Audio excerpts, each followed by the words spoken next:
Olá pessoal, muito boa noite para você que nos assiste aqui na TVT e nos acompanha pela Rádio Brasil Atual. O Revista Brasil TVT começa agora comigo, Cosmo Silva, e com Ana Rosa Carrara. Boa noite, Ana Rosa. Boa noite, Cosmo. Boa noite também a quem nos acompanha. O presidente Jair Bolsonaro vetou a divulgação do relatório produzido por militares sobre a fiscalização das urnas eletrônicas no primeiro turno. Segundo a jornalista Malu Gaspar, do jornal O Globo, o motivo do veto seria que a apuração dos militares não aponta indícios de fraude no processo eleitoral, como verbalizava o presidente. O Revista Brasil TVT de hoje vai repercutir esse assunto, bem como mais declarações do atual mandatário da República, com tons de ameaças ao Supremo Tribunal Federal. Agora, o presidente Jair Bolsonaro fala em ampliar, caso seja reeleito, o número de ministros da Suprema Corte, passando dos atuais 11 ministros para 16. Durante um evento no mês de agosto, ex-ministros da Saúde pediram ações urgentes e integradas para restaurar o SUS, que é o nosso Sistema Único de Saúde. Eles defendem que o novo governo adote com urgência medidas intersetoriais e interdisciplinares para reconstruir o SUS e a credibilidade do Ministério da Saúde, destruídos pelo atual governo.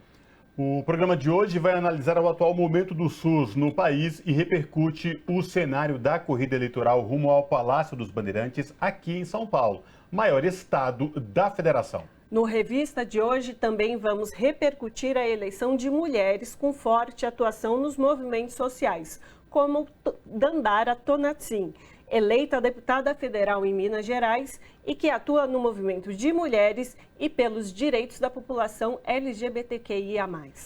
Depois de iniciar um giro pelo Nordeste arrastando uma multidão em Salvador, o ex-presidente Luiz Inácio Lula da Silva e candidato à presidência pelo PT esteve em outras capitais da região. O atual presidente candidato à reeleição, Jair Bolsonaro, do PL, também esteve no Nordeste. O programa de hoje vai repercutir as agendas presidenciáveis no Nordeste e o comportamento das redes, agora no segundo turno da eleição para presidente. As fake news não param e cada dia mais a internet se depara com mais notícias falsas. Você acompanha o Revista Brasil TVT também pelo YouTube, youtube.com/redetvt. O presidente Jair Bolsonaro vetou a divulgação do relatório produzido por militares sobre a fiscalização das urnas eletrônicas no primeiro turno.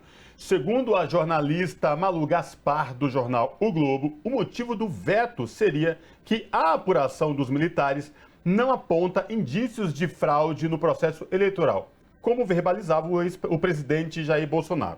Para falar com a gente sobre essa questão, o Revista Brasil TVT conversa agora com Maíra Recchia, que é advogada e presidenta do Observatório Eleitoral da OAB aqui em São Paulo. Olá, Maíra Recchia, seja muito bem-vinda, tudo bem? Prazer falar contigo. Boa noite, obrigada. Boa noite, Cosmo. Boa noite, Ana. Boa noite a todos e a todas que nos assistem. É uma honra estar aqui com vocês hoje. A honra é toda nossa. Maíra, fala pra gente, muito se falou antes do primeiro turno das eleições, com muitas notícias, questionando a integridade das urnas eletrônicas, veio os militares aí com auditoria, essa auditoria ficou pronta, só que esse relatório não está sendo divulgado. A gente queria te ouvir, você que é advogada, faz parte do Observatório Eleitoral da OAB, o que está acontecendo, por que de fato esse relatório não veio à tona, Maíra?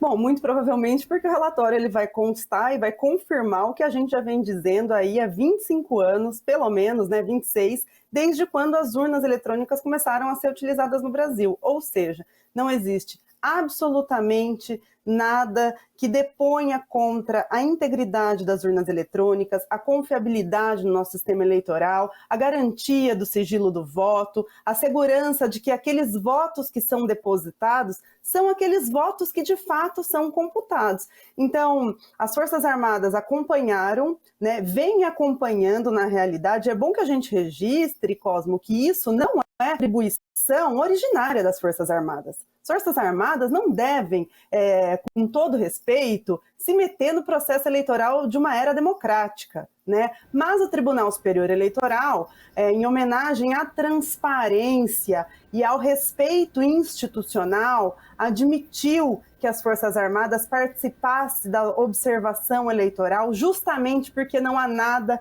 a se temer. Mas as Forças Armadas é fato que vem acompanhando e participaram de todos os testes de integridade, acompanharam as cerimônias dentro dos tribunais regionais eleitorais, dentro do Tribunal Superior Eleitoral, e todas as missões de observação já lançaram seus relatórios, colocando com bastante afinco a confiabilidade das urnas eletrônicas. Se essa nossa instituição, né, não declarou, então não divulgou até agora o seu relatório, me parece que é porque ele vai no mesmo esteio dos demais, atestando a regularidade, mas contrapõe o presidente da República, que é o maior interessado em colocar um caos eleitoral, infelizmente, nesse país.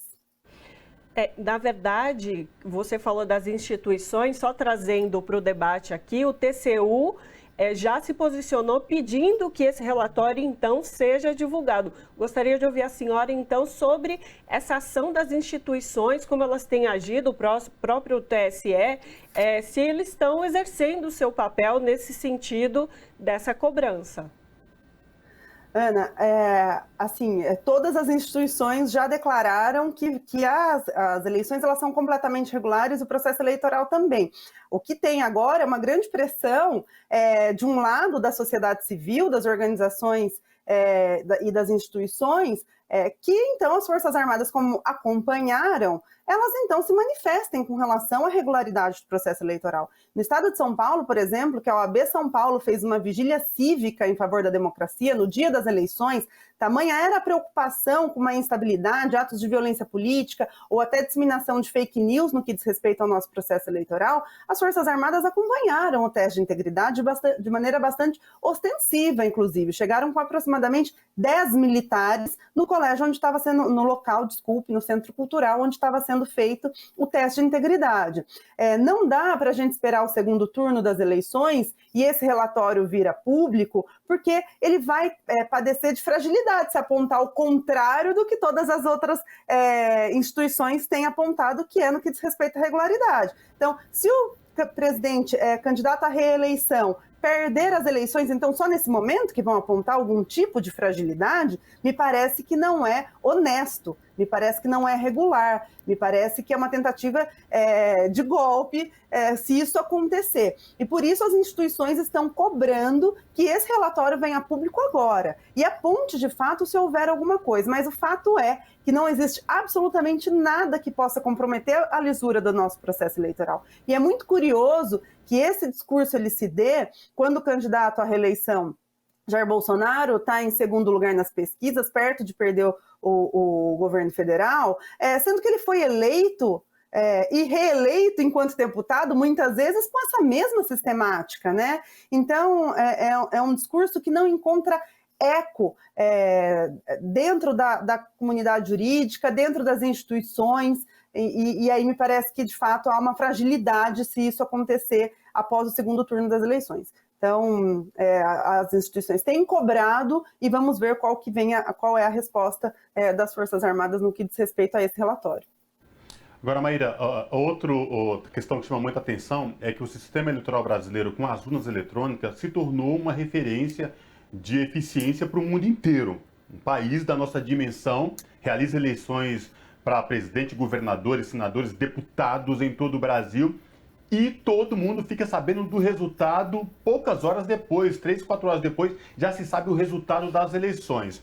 Como você bem tocou nessa questão, Jair Bolsonaro, atual presidente da República, foi eleito e reeleito como deputado N vezes nesse atual sistema. Em nenhum momento questionou. E soa muito estranho tudo isso. Mas voltando a essa questão deste relatório, né?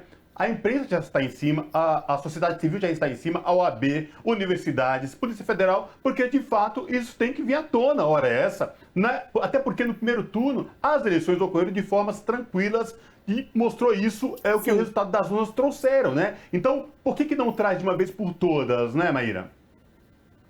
A gente tem visto, infelizmente, o uso da máquina pública em prol de uma determinada candidatura com indícios gritantes de abuso de poder político, né? Então, assim, quando você tem uma entidade, e é importante também que a gente registre que antes quem eram as entidades observadoras e fiscalizadoras natas?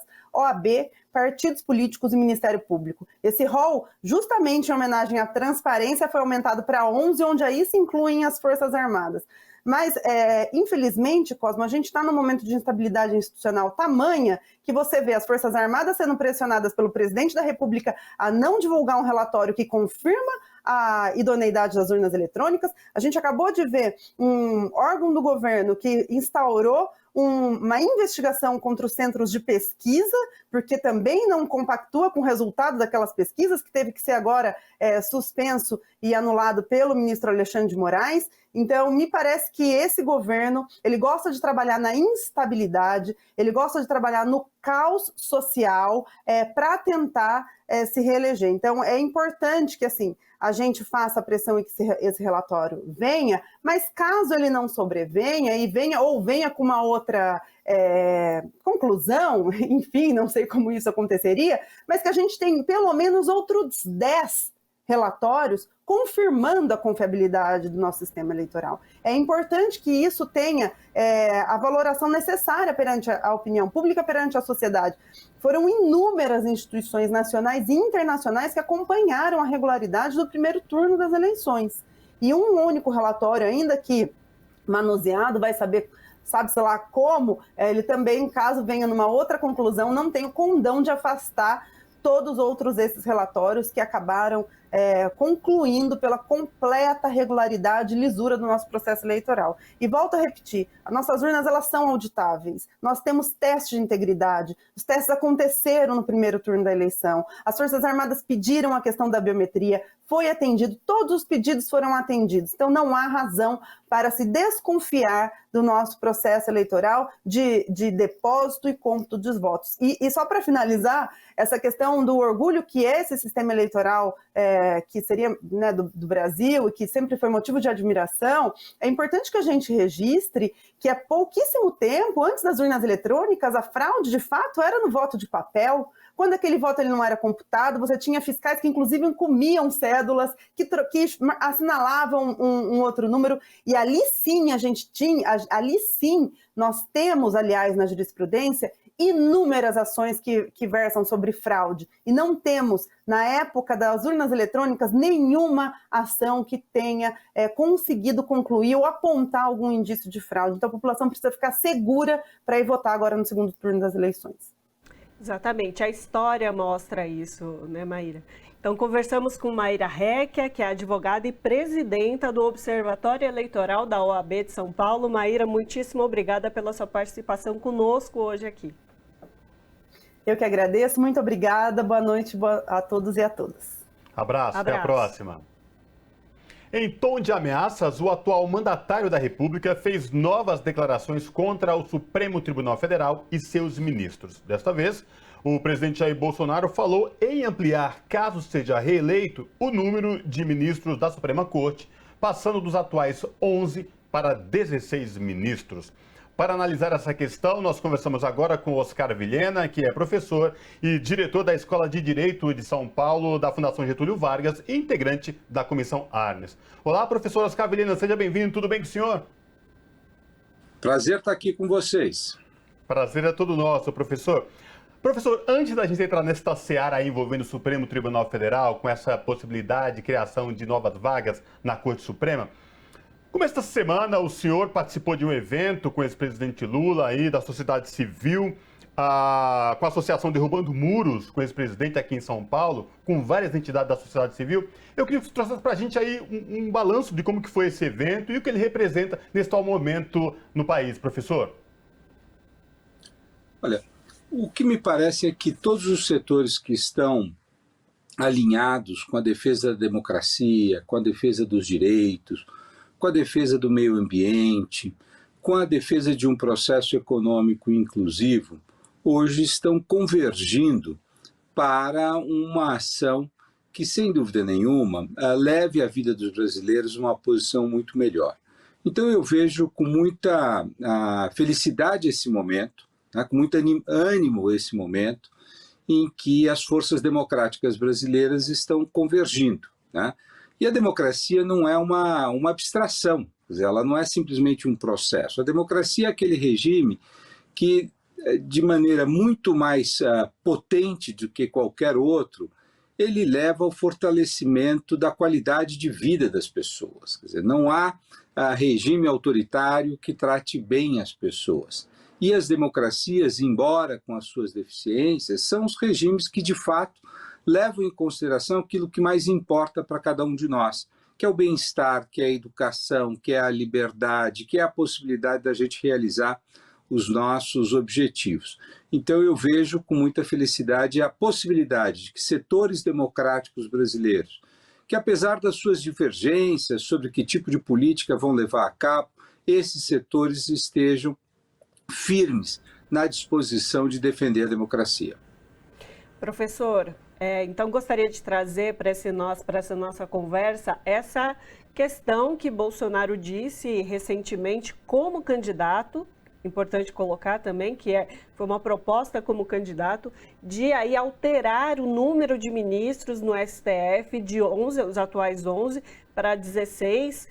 Isso poderia caracterizar uma intervenção do Poder Executivo sobre o Judiciário? Como que o senhor avalia essa declaração do então candidato?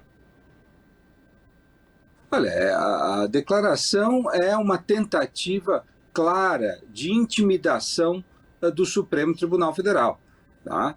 Quando se coloca isso na mesa é para dizer ou vocês se submetem àquilo que eu entendo como correto, ou eu irei cortar a autonomia do Supremo Tribunal Federal. É uma estratégia, aliás, muito antiga. Tá? No Brasil, nas duas ditaduras que nós tivemos, tanto a ditadura Vargas quanto a ditadura militar, isso foi feito. Vargas aumentou de 11 para 16 o número de ministros e depois cassou aqueles que se demonstravam muito independentes. A mesmíssima coisa foi feita pelo regime militar. Tá? Mas não é só no Brasil que essa moda pegou. Tá?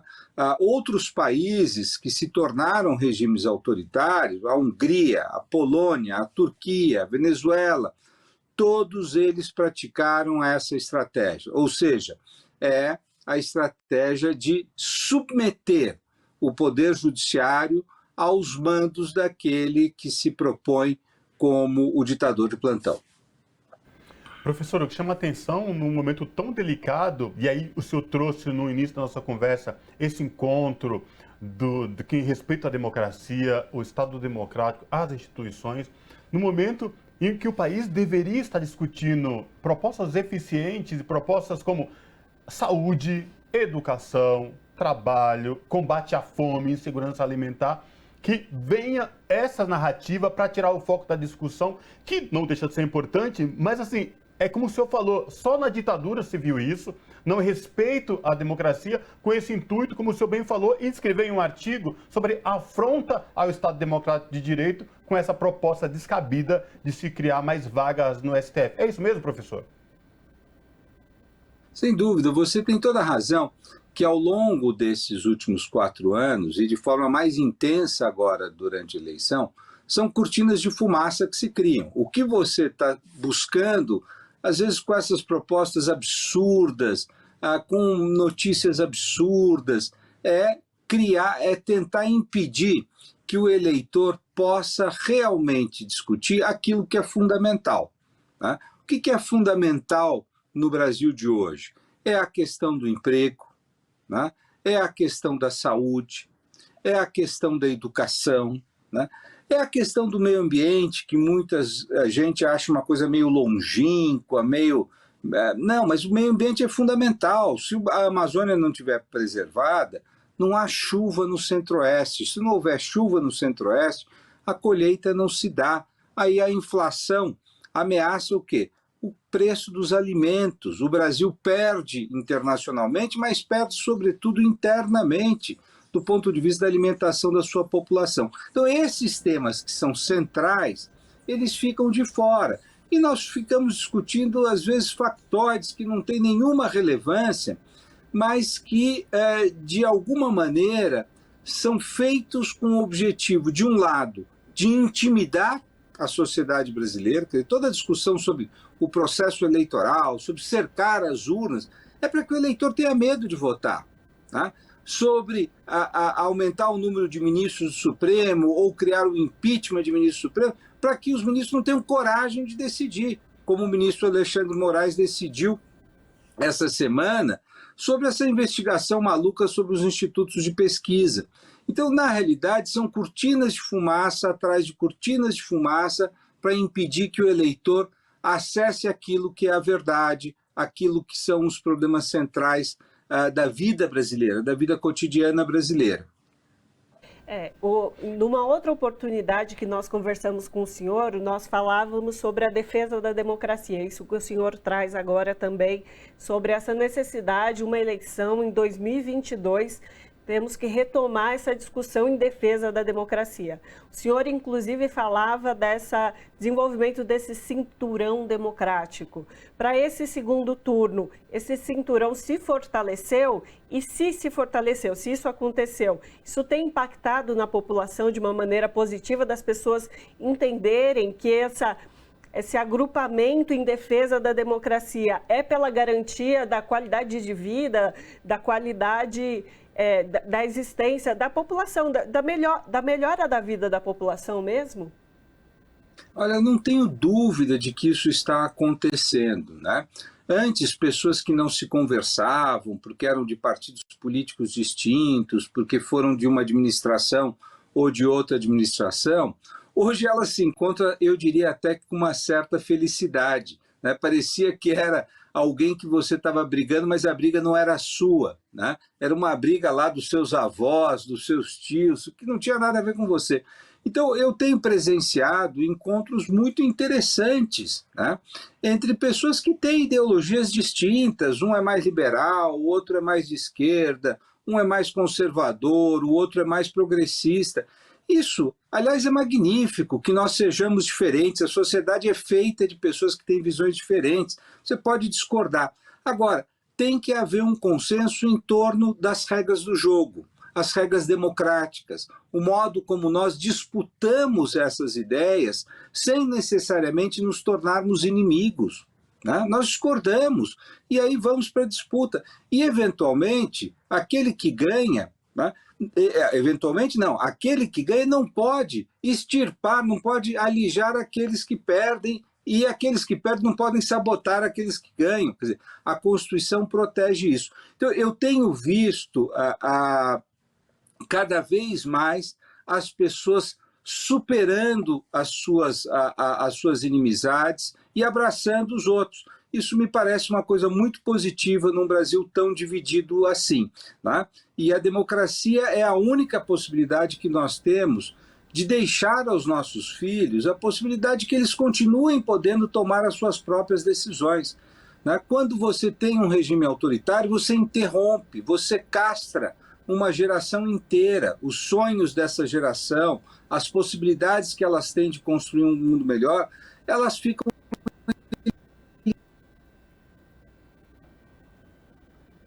eliminadas. Com a democracia se deem as mãos. O senhor é professor de Direito, é diretor da Escola de Direito de São Paulo, da Fundação Getúlio Vargas, integrante da Comissão Área de Direitos Humanos. Professor, como que notícias como essa, declarações como essa, chegam no meio acadêmico? Como que essa repercussão é feita e como que é lidar com isso, com os futuros advogados, né? Sabendo que o respeito à democracia, ao Estado Democrático de Direito, como é que é reverberar isso dentro do meio acadêmico, professor? Olha, eu não falo aqui como diretor, porque eu não falo institucionalmente, eu falo como professor, como militante, que há 40 anos defende a democracia. Olha, eu vejo as novas gerações que eu tenho o privilégio de ensinar nos últimos 30 anos como sedentas pela construção de um mundo, vamos dizer, mais harmônico, de um mundo muito mais preocupado com as desigualdades, também uma geração muito mais preocupada do que a minha foi sobre os projetos de vida de cada um, sobre as diferenças entre as pessoas que devem ser respeitadas. Então eu sou sempre muito otimista com as novas gerações, eu acho que elas são muito melhores do que a geração à qual eu pertenço, né?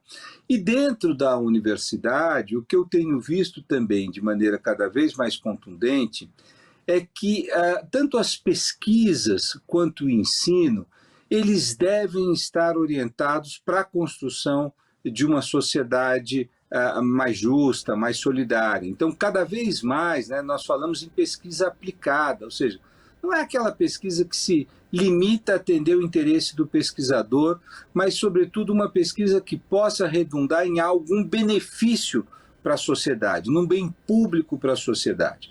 Então, essa geração vê, evidentemente, com muita estranheza os ataques à democracia, porque elas nasceram dentro da democracia, elas são beneficiárias da democracia, elas veem tudo isso como muito estranho, enquanto elas estão preocupadas em formar um mundo melhor, em criar um mundo ambientalmente mais estável, em criar um mundo mais justo, tem gente falando em acabar com as premissas básicas onde tudo isso é possível, né?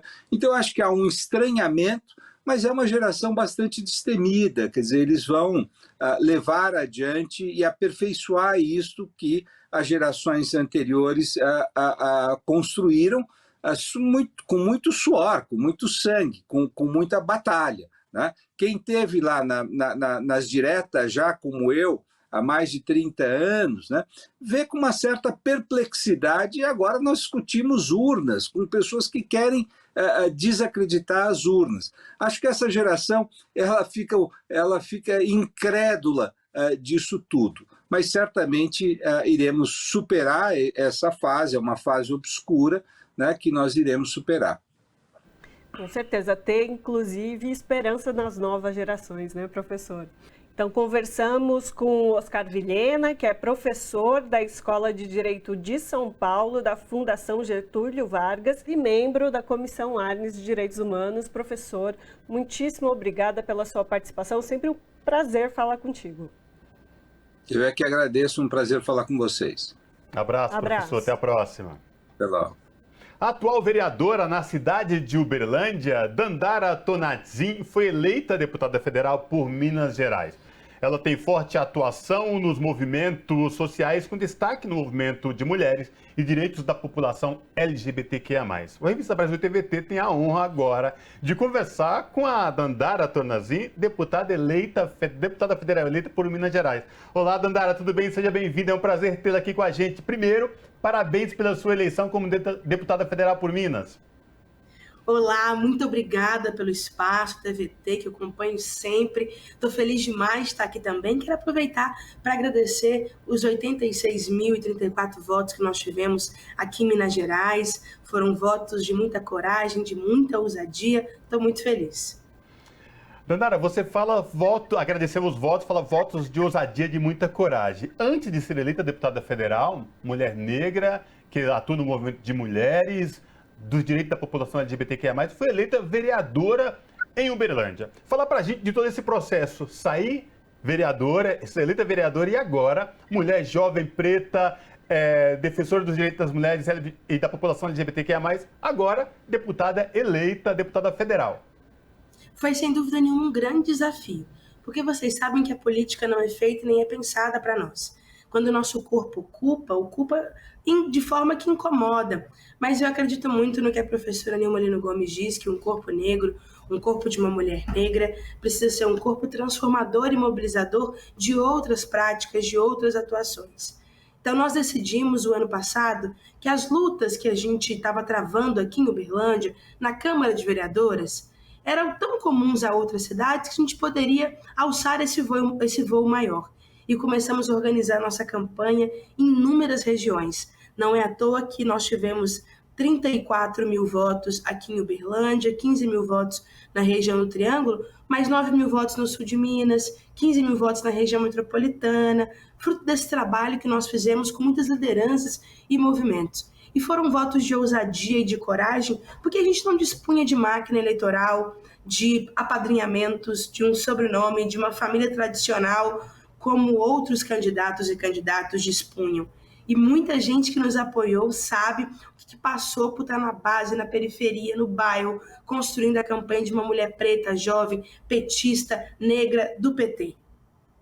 E, Dandara, trazendo esse seu histórico, dentro da sua família já há uma tradição de militância, né? Sindicalista e dentro das pastorais sociais da Igreja Católica. E você também muito atuante nos movimentos de mulheres, movimento negro. Gostaria de saber qual que é a sua expectativa de trabalhar esse seu histórico. Professora também, muito importante falar dessa questão. Como você pretende trabalhar esse seu histórico, seu engajamento político dentro desse seu mandato no Parlamento Federal, que vai ser uma disputa acirrada, né? Ao longo da minha vida, diversos espaços me formaram e construíram a Dandara que eu sou hoje. Desde as pastorais, das SEBs, do CEBI, até os coletivos de mulheres, associação de moradores. Eu também fui do Conselho Nacional de Igualdade Racial. Eu ajudei a construir as conferências do último período, Conferência de Juventude, Conferência de Mulheres, Conferência também de Igualdade Racial, e aprendi muito. Se tem uma coisa que eu estou convencida, é que partilhando o poder fortalece a luta popular. Nós não precisamos de concentração. Então eu quero muito investir no mandato movimento, um mandato popular, um mandato participativo, um mandato em que a gente toma as decisões junto, pensa como é que nós vamos, por onde vamos, mas que o centro é essa trincheira de luta dos movimentos sociais, é potencializar as demandas, os desejos, as necessidades do povo. Porque acho que é muito ruim quando mandatos terminam sendo só um fim em si mesmo e parlamentares vivem só de autopromoção e divulgação. Nós queremos muito mais do que isso. Nós queremos que os mandatos sejam um meio de implementar um programa, de fortalecer os movimentos. Nós queremos que os nossos parlamentares e lideranças possam potencializar outras vozes. Todo mundo tem voz. Nós só precisamos que elas sejam ouvidas. Dandara, e não pode me fugir, eu estou pensando aqui você falando, dando tua resposta para o questionamento da Ana, e me vem a pergunta, você se chama Dandara, mas esse nome vem em homenagem a Dandara dos Palmares, é nisso mesmo, porque é uma mulher guerreira, negra, enfim, vou emendar com outra pergunta. Como é que tá a expectativa aí em Minas Gerais para o segundo turno agora da eleição presidencial? Porque não tem como fugir disso também, né, Dandara? Maravilha. Como a Ana disse, eu venho de uma família militante. O meu pai, ele foi seminarista, foi também das pastorais, do sindicato. Minha mãe foi a primeira secretária do PT em Tuiutaba. E eles queriam muito um nome que tivesse significado. Então, o meu nome é Dandara Tonantizin. Dandara, né, foi a companheira de Zumbi dos Palmares, que lutou muito no Quilombo dos Palmares, uma mulher forte, guerreira. E Tonantizin é a forma que os índios nauatás chamam a Mãe Terra e os índios mexicanos chamam Nossa Senhora de Guadalupe. Então, um nome africano e indígena. E se meu pai estivesse aqui, ele ficaria horas contando para vocês todos os significados, a hermenêutica, tudo. Olha, nós estamos muito empolgados aqui em Minas Gerais com esse segundo turno. Porque Minas Gerais tem sido a síntese do Brasil em muitas eleições. Quem ganha em Minas, ganha no Brasil. Nós tivemos aqui a mesma proporção do nacional. Lula foi com 48, Bolsonaro 43. Eu estou aqui mais especificamente no Triângulo Mineiro, coordenando a campanha Lula aqui na nossa região. Ontem nós já reunimos com 7 cidades, à noite com mais 4 cidades, hoje eu ainda vou em Uberaba. Nós estamos fazendo um mutirão realmente para engajar nossa militância, panfletagens, adesivaços, porta a porta, rua a rua, mas será um segundo turno cirúrgico, será um segundo turno de muito diálogo. Nós queremos achar o voto Ciro, Tebet, dialogar olho a olho, com muita tranquilidade, fraternidade, puxando mais para perto. E também queremos dialogar com os votos Bolsonaro, porque eu não acredito que o bolsonarismo seja 43% da nossa população. Eu tenho percebido, em especial na Quebrada, na periferia, que é onde eu moro, que muita gente votou no Bolsonaro por pressão do patrão ou então de um pastor reacionário. E acho que nós temos que diferenciar muito bem. Quem é o patrão que está pensando de fato na sobrevivência da sua empresa, na geração de emprego e renda, e qual é o patrão que está pensando apenas em privilégio? Qual é o pastor? Que é um pastor conservador, que é muito diferente de um pastor reacionário. Eu tenho muitas pessoas na minha família que são evangélicas. A grande maioria são conservadoras. E elas conseguem dialogar, conseguem lidar com o contraditório. Agora, os reacionários não. Os reacionários querem eliminar o outro que pensa diferente. Os reacionários defendem um Deus vingativo, se alimentam da alienação e do medo. Nós precisamos combater isso. É muito ruim que as pessoas vão votar com medo, sabe, ameaçadas. A democracia não é isso. Então nós estamos muito empolgadas, sabe? Fazendo muita coisa na periferia, no centro, construindo uma agenda muito legal. Uhum. E Dandara, eu já escutei alguns relatos seus em outras mídias falando dessa importância de se enegrecer os espaços de poder.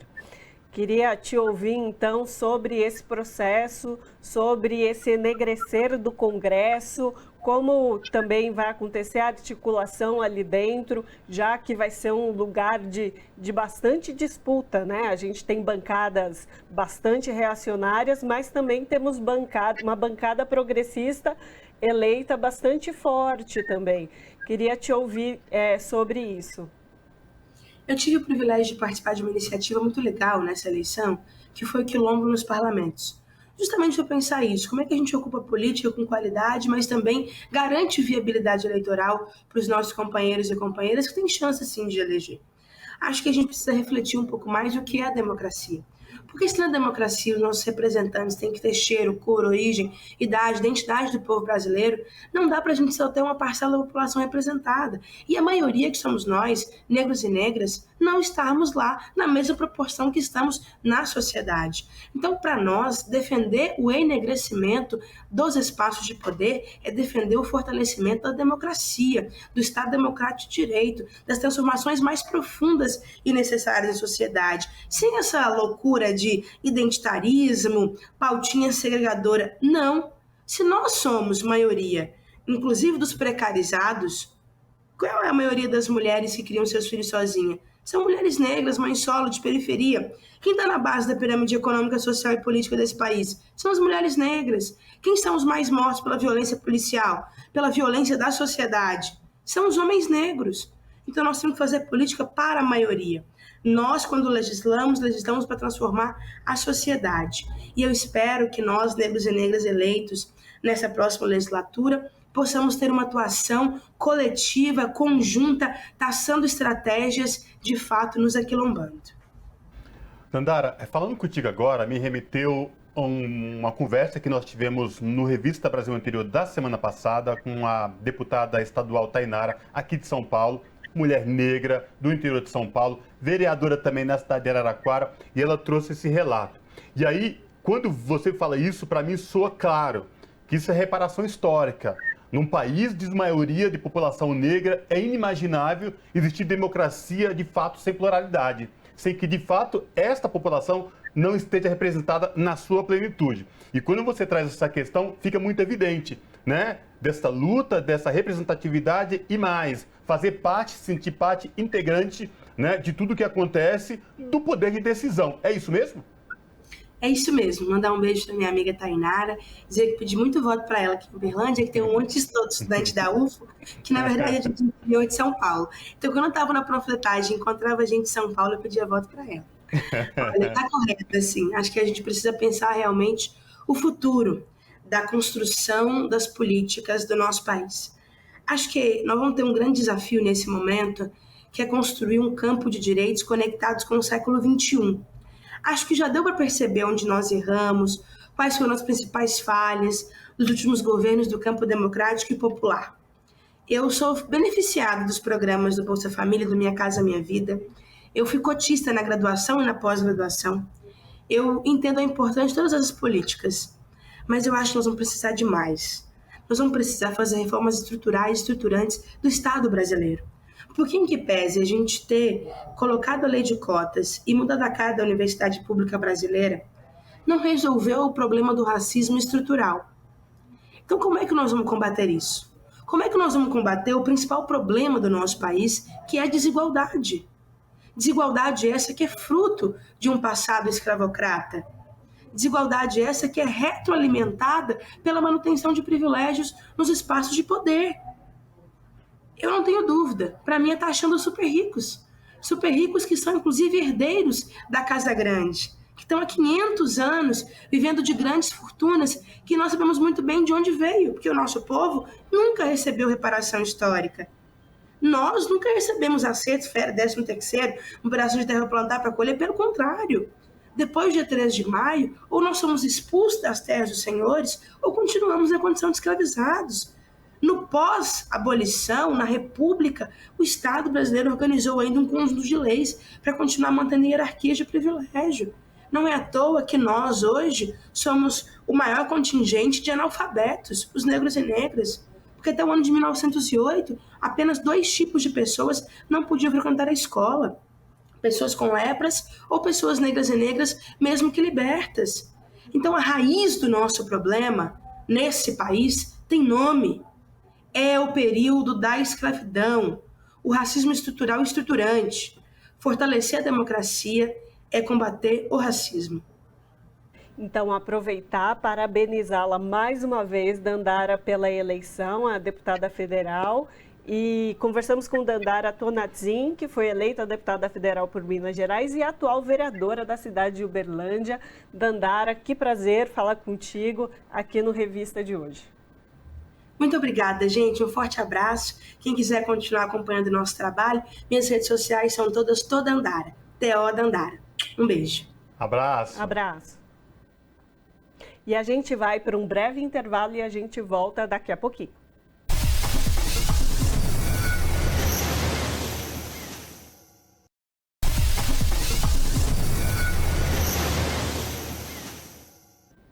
De volta com Revista Brasil TVT, aqui na TVT e também na Rádio Brasil Atual. Durante um evento no mês de agosto, ex-ministros da Saúde pediram ações urgentes e integradas para restaurar o SUS, que é o Sistema Único de Saúde. Eles defenderam que o novo governo, aliás, defenderam e defendem que o novo governo adote com urgência medidas intersetoriais e interdisciplinares para reconstruir o SUS e a credibilidade do Ministério da Saúde, destruídos pelo atual governo.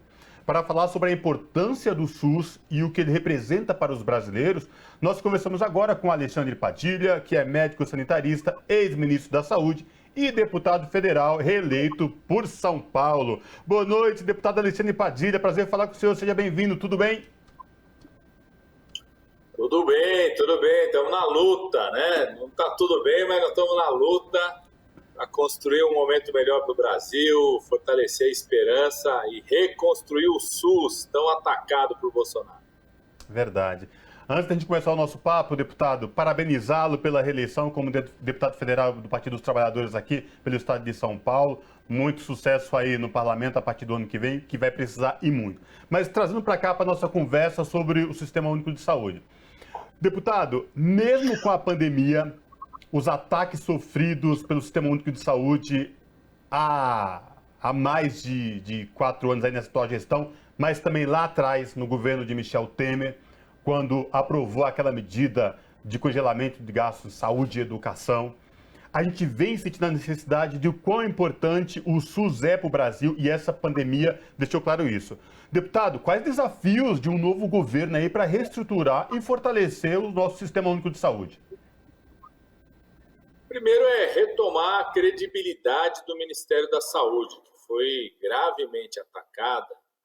Primeiro porque Bolsonaro fez uma verdadeira intervenção militar no Ministério da Saúde, colocou lá um general que nem conhecia o SUS, disse que nunca soube nada do SUS, e depois fez uma aliança com o que tem de pior do negacionismo, da anticiência.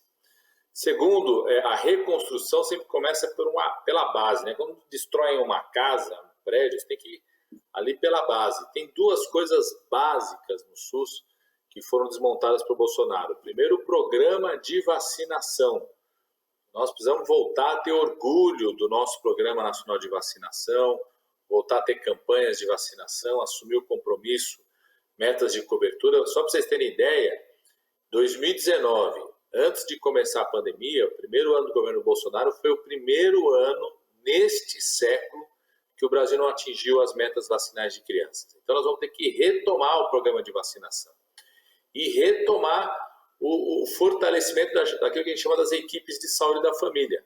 Bolsonaro acabou com mais médicos, que eram os médicos que ficavam na saúde da família, que criou o programa quando foi ministro da Saúde.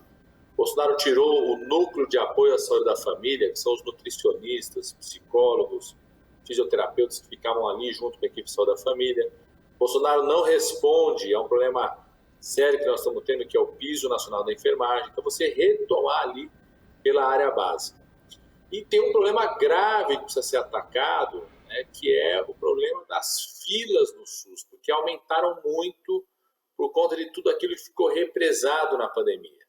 Como a gente teve muitos casos na pandemia, muita pressão de internação sobre o sistema de saúde, o Brasil demorou muito para vacinar a população, para você lotar todos os hospitais com os casos de Covid, você precisava suspender cirurgias. Para atender as pessoas, tinha que suspender, cancelar a cirurgia, cancelar exame.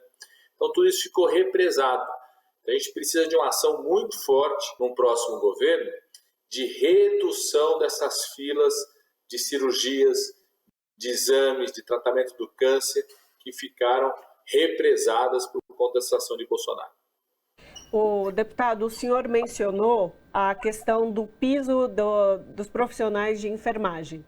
O senhor coordenou o GT que estudou as possibilidades de orçamento para esse piso, para a regulamentação desse piso. Queria que o senhor falasse sobre o relatório que foi feito, sobre a articulação de onde esse dinheiro que cobriria o piso da enfermagem, de onde ele sairia, fizesse uma análise desse processo, desse trabalho desse GT.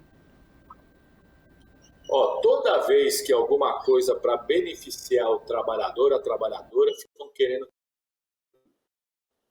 O Bolsonaro criou o orçamento secreto, colocou recurso para facilitar a vida de produtor do agronegócio. Nunca ninguém perguntou qual era a fonte, se tinha que ter fonte ou não. Foi a gente criar uma coisa justa, que é os trabalhadores da enfermagem, que salvaram a vida das pessoas na Covid-19, desde a sala de vacinação até a UTI, receberem o mínimo, que é um piso mínimo. A gente criou, aprovamos isso no Congresso, estão querendo criar obstáculo para tentar proteger hospitais privados, serviços privados que tentam ganhar dinheiro com a saúde. Então, no meu relatório, eu provei que todo o valor do impacto do piso da enfermagem significa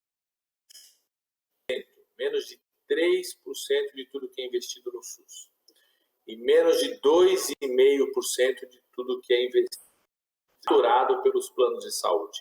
Ou seja, é um impacto que é possível ser absorvido. Agora, eu defendo também que, além do piso de enfermagem, que o governo federal ajude os hospitais, as clínicas, os estados e municípios com mais recursos da saúde, não por causa do piso da enfermagem, mas porque precisa reduzir as filas do SUS, precisa reduzir as filas dos atendimentos. Então, por exemplo, todo o piso da enfermagem custaria para os estados, municípios e santas casas 10 bilhões de reais. Esse é exatamente o valor que está lá no chamado orçamento secreto na área da saúde pelo Bolsonaro. 10 bilhões. Que está servindo hoje para quê? Para fazer esquema de corrupção, como a Polícia Federal desmontou hoje, eu acho que vocês viram, no Maranhão, uma operação mostrando um esquema de corrupção com recurso do orçamento secreto aplicado na saúde pelos aliados de Bolsonaro. Então, se você acabar com o orçamento secreto, você já resolveu o problema do piso de imediato, né? Já ajudava hospitais, santas casas, estados e municípios a poderem receber mais recursos. Além disso, nós estamos lá na Câmara dos Deputados brigando para votar 2 outros projetos que ajudam clínicas privadas, santas casas, estados e municípios com dar essa valorização tão importante para a enfermagem, que é um projeto que direciona recursos que estavam parados na pandemia para santas casas para ajudar no pagamento do piso, e também um projeto que reduz o tamanho da carga tributária nos serviços de saúde, ou seja, quem gera emprego merece ter redução da carga tributária para que a gente possa aumentar, taxar de fato os multimilionários que às vezes têm lucros sem gerar tanto emprego. A saúde gera bastante emprego, então tem que de fato ser simplificado o pagamento dos impostos na área da saúde. Deputado Alexandre Padilha, o senhor é médico sanitarista, tem uma larga experiência, trabalhou aqui na época da gestão Haddad como prefeito na saúde do município, o senhor foi ministro da Saúde. Como é que é para o senhor chegar no momento tão delicado que o país vem vivendo, nessa questão de ataques à ciência e às vacinas, por exemplo?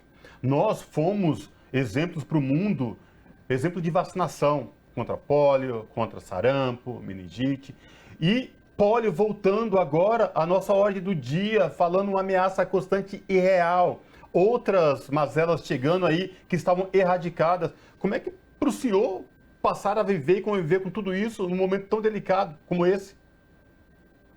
De forma indignante, assim, de forma assim, a gente fica muito indignado. Eu nunca imaginei, quando fui ministro, eu recebi, por exemplo, o certificado de eliminação do sarampo. O presidente Lula, o ministro Temporão, recebeu o certificado de eliminação da rubéola. Eu introduzi a última vacina, só tinha uma vacina na época que era por clínica privada, que não era paga pelo SUS. A gente introduziu que é a vacina do HPV, criamos o maior programa de vacinação contra o HPV no mundo, o maior programa de vacinação pública.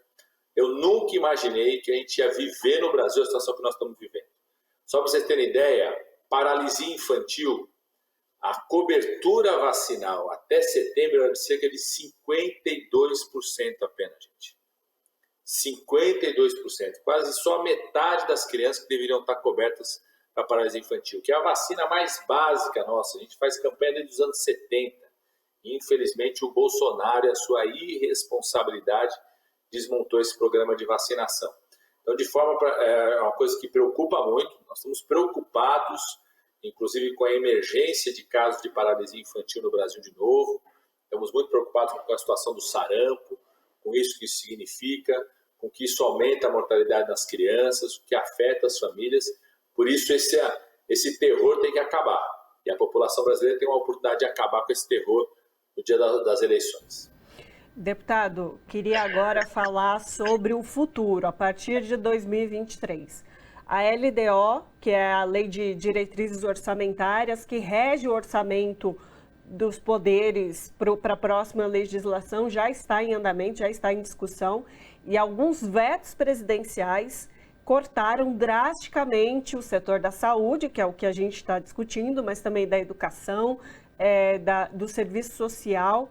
Queria, então, perguntar ao senhor como é que vai ser esse desafio de trabalhar com esse orçamento, com essa interferência aí desse poder executivo do atual governo Bolsonaro sobre essa LDO, como que vai se dar esse trabalho, a dificuldade que vai ser botar em prática planos que precisam ser executados para que se melhore a saúde e a educação aqui no nosso país. Fundamental, assim que acabar as eleições do segundo turno, o Congresso tem 2 meses para consertar isso que Bolsonaro fez. Né? Tanto a LDO, que ela estabelece as regras gerais do orçamento, Bolsonaro vetou, como você falou, para você ter ideia, vetou uma emenda que eu fiz lá da alimentação escolar. Ele quis impedir isso. Também o orçamento, que é a proposta, né? Primeiro a LDO, que são as diretrizes, as regras, as orientações, depois tem a proposta de orçamento, que são os números. Bolsonaro tirou o dinheiro da farmácia popular, tirou o dinheiro do tratamento de câncer, tirou o recurso da assistência social. Então essas duas coisas vão ter que ser enfrentadas assim que acabar as eleições. Né? Nós estamos pressionando o Congresso para tratar agora, já, antes de terminar o segundo turno. Estamos pressionando para a sessão do Congresso poder tratar disso. A gente derrubar os vetos que ele fez da LDO e reformular o orçamento que ele fez para a gente garantir R$600 de volta, porque ele corta os R$600 do auxílio emergencial, a gente garantir recuperação dos recursos da farmácia popular, garantir aumento dos recursos para alimentação escolar e retomada dos recursos da assistência social e do tratamento do câncer no Brasil. Deputado, eu vou trazer a discussão agora, o senhor que é deputado eleito por São Paulo, sobre a questão da eleição aqui no estado de São Paulo. A minha pergunta vai no seguinte sentido. Na pandemia, existia uma questão clara aqui, o ex-governador Dória, que não é mais governador, uma briga com o Jair Bolsonaro por conta das vacinas. né, Bolsonaro. A gente sabe que o governo Bolsonaro postergou até onde pôde a compra de vacinas. Talvez, se tivesse chegado na hora certa e na medida certa, muitas mortes poderiam ter sido evitadas. Mas, enfim, tem um candidato a governador aqui no estado de São Paulo, que foi ministro de Jair Bolsonaro, e eu já vi e ouvi declarações dele a respeito de vacinas, por exemplo, que ele fala que, se eleito, não vai ter obrigatoriedade de vacina. Enfim, como é que o senhor enxerga tudo isso, a sua avaliação de um candidato aí que é anti-ciência, que, enfim, parece que não se dá muita conta da importância de vacinas? O que está em jogo aqui no futuro de São Paulo, deputado? Está em jogo a vida, está em jogo a ciência, está em jogo tudo que nós construímos no estado de São Paulo. Esse candidato aí, o Tarcísio, foi para o Hospital das Clínicas de São Paulo, fez questão de levar junto com ele aquela doutora Nise, que foi uma das expoentes aí da defesa de medicamentos sem eficácia. Então, sinalizando, inclusive, que, poxa, está na equipe dele, está no time dele ali, vai fazer parte, de alguma forma, da sua equipe na saúde em caso de eleições.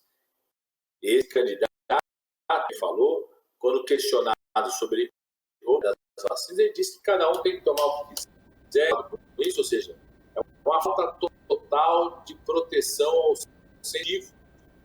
O ato de se vacinar é um cuidado de vida. Você está protegendo a sua filha, o filho, o seu parente, o seu vizinho, o seu amigo, o seu colega de trabalho. A vacina, inclusive, ela tem mais sucesso quando você consegue fazer com que muita gente tome a vacina. Você gera uma proteção coletiva, sobretudo em casos, né, agentes infecciosos, como é o caso da Covid-19, como é o caso do sarampo, como é o caso da catapora, que tem alta transmissão, como é o caso da paralisia infantil. Né?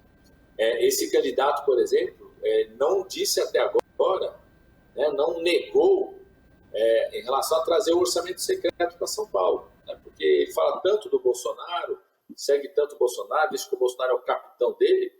Então, o Haddad perguntou para ele, você vai trazer o orçamento secreto? Você concorda em fazer o orçamento secreto aqui em São Paulo? Ele ficou quieto. Ou seja, para mim, ele está compreendendo que quer trazer esse orçamento secreto para cá. Ele não disse ainda se vai fazer a mesma coisa que o Bolsonaro faz, que é o sigilo de 100 anos das investigações. A gente está vendo hoje uma operação da Polícia Federal que está desmontando um esquema de corrupção com os recursos do orçamento secreto. Olha a importância de você poder investigar. Se ele cria aqui um sigilo de 100 anos, fica sem investigar coisas muito importantes. Então, de fato, acho que tem um risco gravíssimo aqui para o nosso estado de São Paulo. A gente sabe a importância que teve o Instituto Butantan para que tenha a vacina no Brasil. Talvez se o Instituto Butantan não tivesse assumido os riscos de fazer a vacina, de fazer um investimento público, garantir a antecipação dessa produção da vacina, se não tivesse tido o investimento que a gente fez quando eu era ministro da Saúde, de fortalecimento do Butantan, da vacina do HPV no Butantan, da vacina da gripe no Butantan, isso tivesse plataforma tecnológica para produzir a vacina da Covid-19, se nada disso tivesse acontecido, talvez o Brasil não tivesse tido a vacina da Covid-19, porque foi a pressão do Instituto Butantan que obrigou o governo federal a andar e também fazer a vacina da Fiocruz, a se mexer, a gente vislumbrar que uma vacina era possível no Brasil. Então, é muito grave o que significa a eleição desse candidato Tarcísio no segundo turno, né? Que nem conhece São Paulo direito, ele não sabe nem onde vota, né? Ele não sabe nem o colégio onde vota. Imagina, né, ele conhecer a realidade do nosso estado de São Paulo. Deputado, escutando o senhor falando sobre as vacinas, sobre a importância desse trabalho, principalmente com as crianças, né, que é a fase ali da vida onde a gente lida mais com essa questão da vacina, queria escutar o senhor agora sobre a questão da fome, né? O Brasil, que já tinha sido retirado do mapa da fome, e a gente volta com números alarmantes agora, 33 milhões de pessoas passando fome no nosso país, e fome que pode levar a uma vulnerabilidade de saúde a essas pessoas. Ter acesso a comida de qualidade, a uma comida decente, é um dos pontos primordiais para se manter, fazer uma prevenção, né, deputado, sobre a questão da saúde. E o senhor bem já colocou também os cortes que estão sendo feitos na merenda escolar. Queria então escutar o senhor, assim, para além do setor da saúde, do Ministério da Saúde, que o senhor já colocou sobre a questão da credibilidade, que vai ser importante voltar essa credibilidade a esse ministério. Mas, assim, como se articula todos os outros ministérios e todos os outros poderes para se garantir uma vida de qualidade à população? Isso é importante também, né?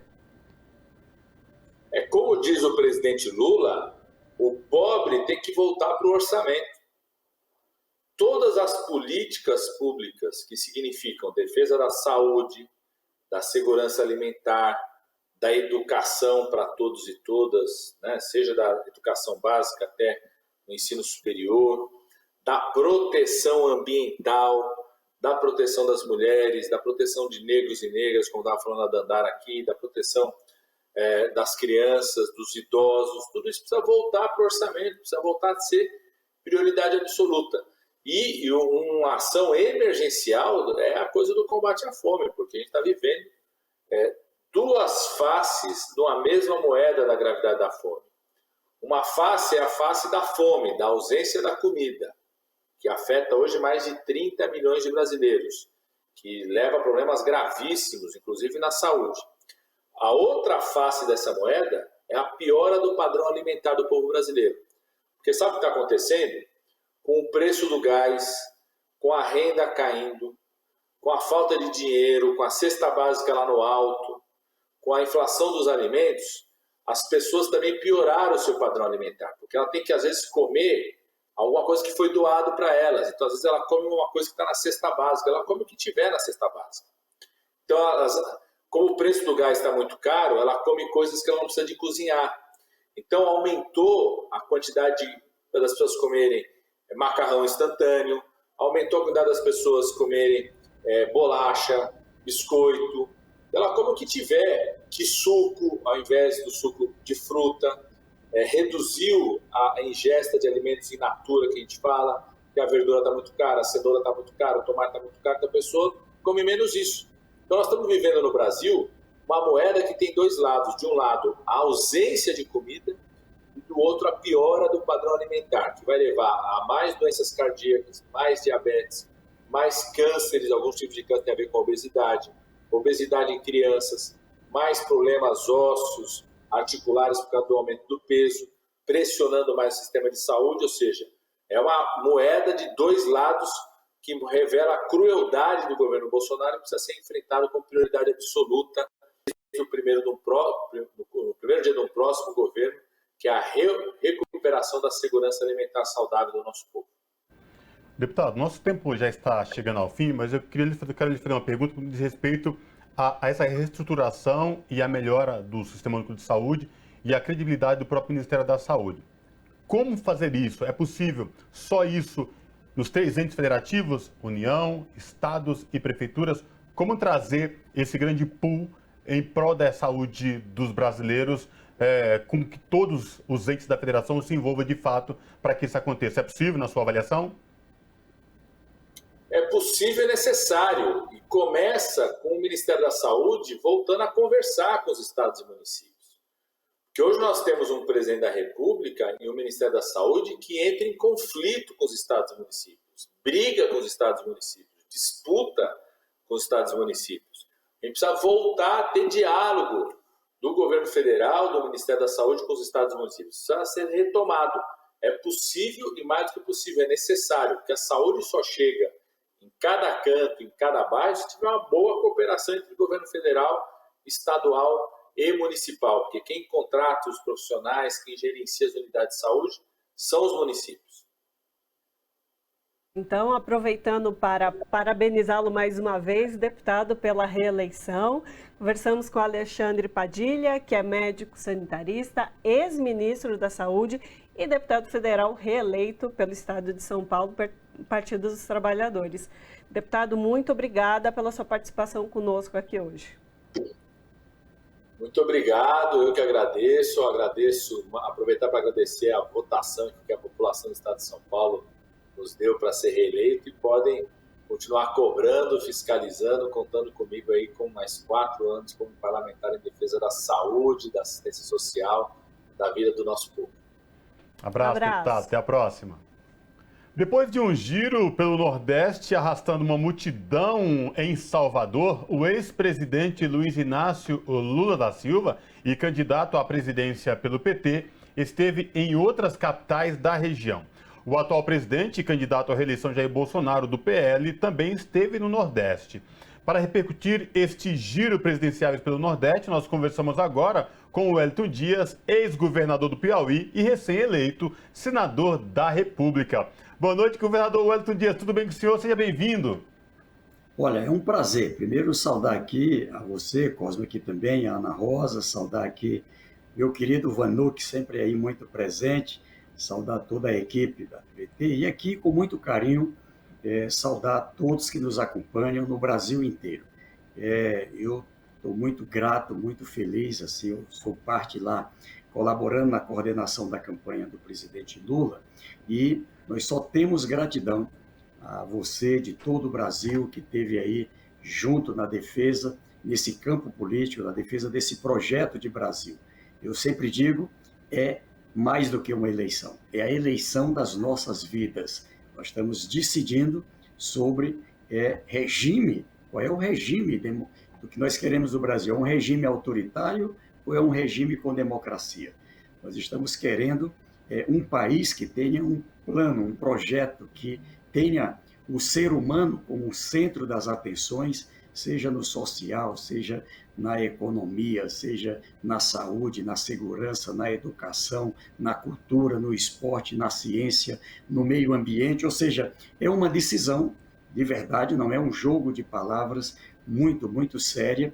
E aqui, é claro, todo um trabalho para não deixar que vença a mentira, né? Usam muito a palavra fake, eu sou das antigas, eu uso a palavra mentira, né? De um lado a mentira, do outro lado o mentiroso. Então não é razoável. Eu venho de uma família muito humilde, mas aprendi com meus pais, Joaquim de Fé, minha mãe Terezinha, com meus avós, com as pessoas que conviviam comigo, com as professoras, com as pessoas da minha igreja. Eu aprendi que o respeito, né? E uma das coisas importantes no respeito é você não mentir. É lamentável hoje ver um presidente da República, uma ministra como a ministra Damares, enfim, e como tanta gente aí banalizando a mentira, né? E, ao mesmo tempo, espalhando o ódio e o medo. O ódio e o medo. E aqui, eu me lembro ainda da campanha de 1989. 1989, também ali se espalhou medo no Brasil. Se o Lula for eleito, vão fechar a igreja, vão tomar as casas, vão tomar as terras, vão implantar aqui o comunismo, vão implantar aqui um regime autoritário, vai ter guerra. Enfim, era um negócio absurdo, né? Tinha uma pessoa, né? Uma vez eu estava dando uma palestra ali em 89, lá na minha região, e ali em Isaías Coelho, uma cidade pequena, uma senhora disse: "Ei, Wellington Dias, estão dizendo aí que vão tomar as casas, vão tomar os meninos, é verdade?" Aí eu disse: "Não é verdade." Ele disse: "Não, eu estou dizendo porque se quiser levar o meu, eu tenho um bocado aqui em casa, e estou querendo alguém que venha socorrer." Então eu cito essa coisa aqui do bom humor do nordestino para dizer que nós vamos vencer o medo, não é? Porque o que está de um lado se a gente quer um país onde a gente possa sorrir, possa ter felicidade, possa ter pacificação, estabilidade, possa ter previsibilidade. E é isso que Lula, com toda a experiência de 8 anos de presidente, com mais de 80% de aprovação, Geraldo Alckmin, de vice, 2 pessoas maduras, com responsabilidade, experimentados. Ele foi 16 anos governador de São Paulo. Então, é isso que está em jogo. A gente quer pessoas com experiências, pessoas preparadas, pessoas com essa capacidade de diálogo já testado e aprovado, ou a gente quer ir nesse caminho que meteram o Brasil? Então, é essa decisão, eu abro aqui, me perdoe aí, mas fazendo essa contextualização da decisão de 30 de outubro nestas eleições. Primeiro, antes de começar, depois dessa sua bela introdução aqui na nossa conversa, parabenizado pela eleição ao Senado Federal. O senhor foi governador, reeleito, agora senador da República.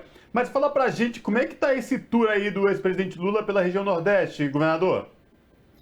Olha, é claro o presidente Lula tem um amor muito grande pelo Brasil inteiro, pelo Sul, pelo Centro-Oeste, pelo Sudeste, que o recebeu ainda muito jovem ali, dando a ele as primeiras oportunidades em São Paulo, não é, de trabalhar como metalúrgico, líder sindical, deputado federal, não é, depois ali eleito presidente do Brasil, ou seja, imaginar alguém de Garanhuns, alguém nordestino como ele, e alcançar o que ele alcançou, e ele tem essa gratidão, não é, pelo povo de São Paulo, pelo povo do Sudeste, do Sul, do Centro-Oeste, do Norte, mas, é claro, ele tem um xodó pelo Nordeste, não é? É a terra onde ele nasceu, ele voltou agora, se emocionou lá na casa, ali onde ele nasceu, onde ele foi criado, ali em Pernambuco, e um amor também que gera reciprocidade. O povo do Piauí,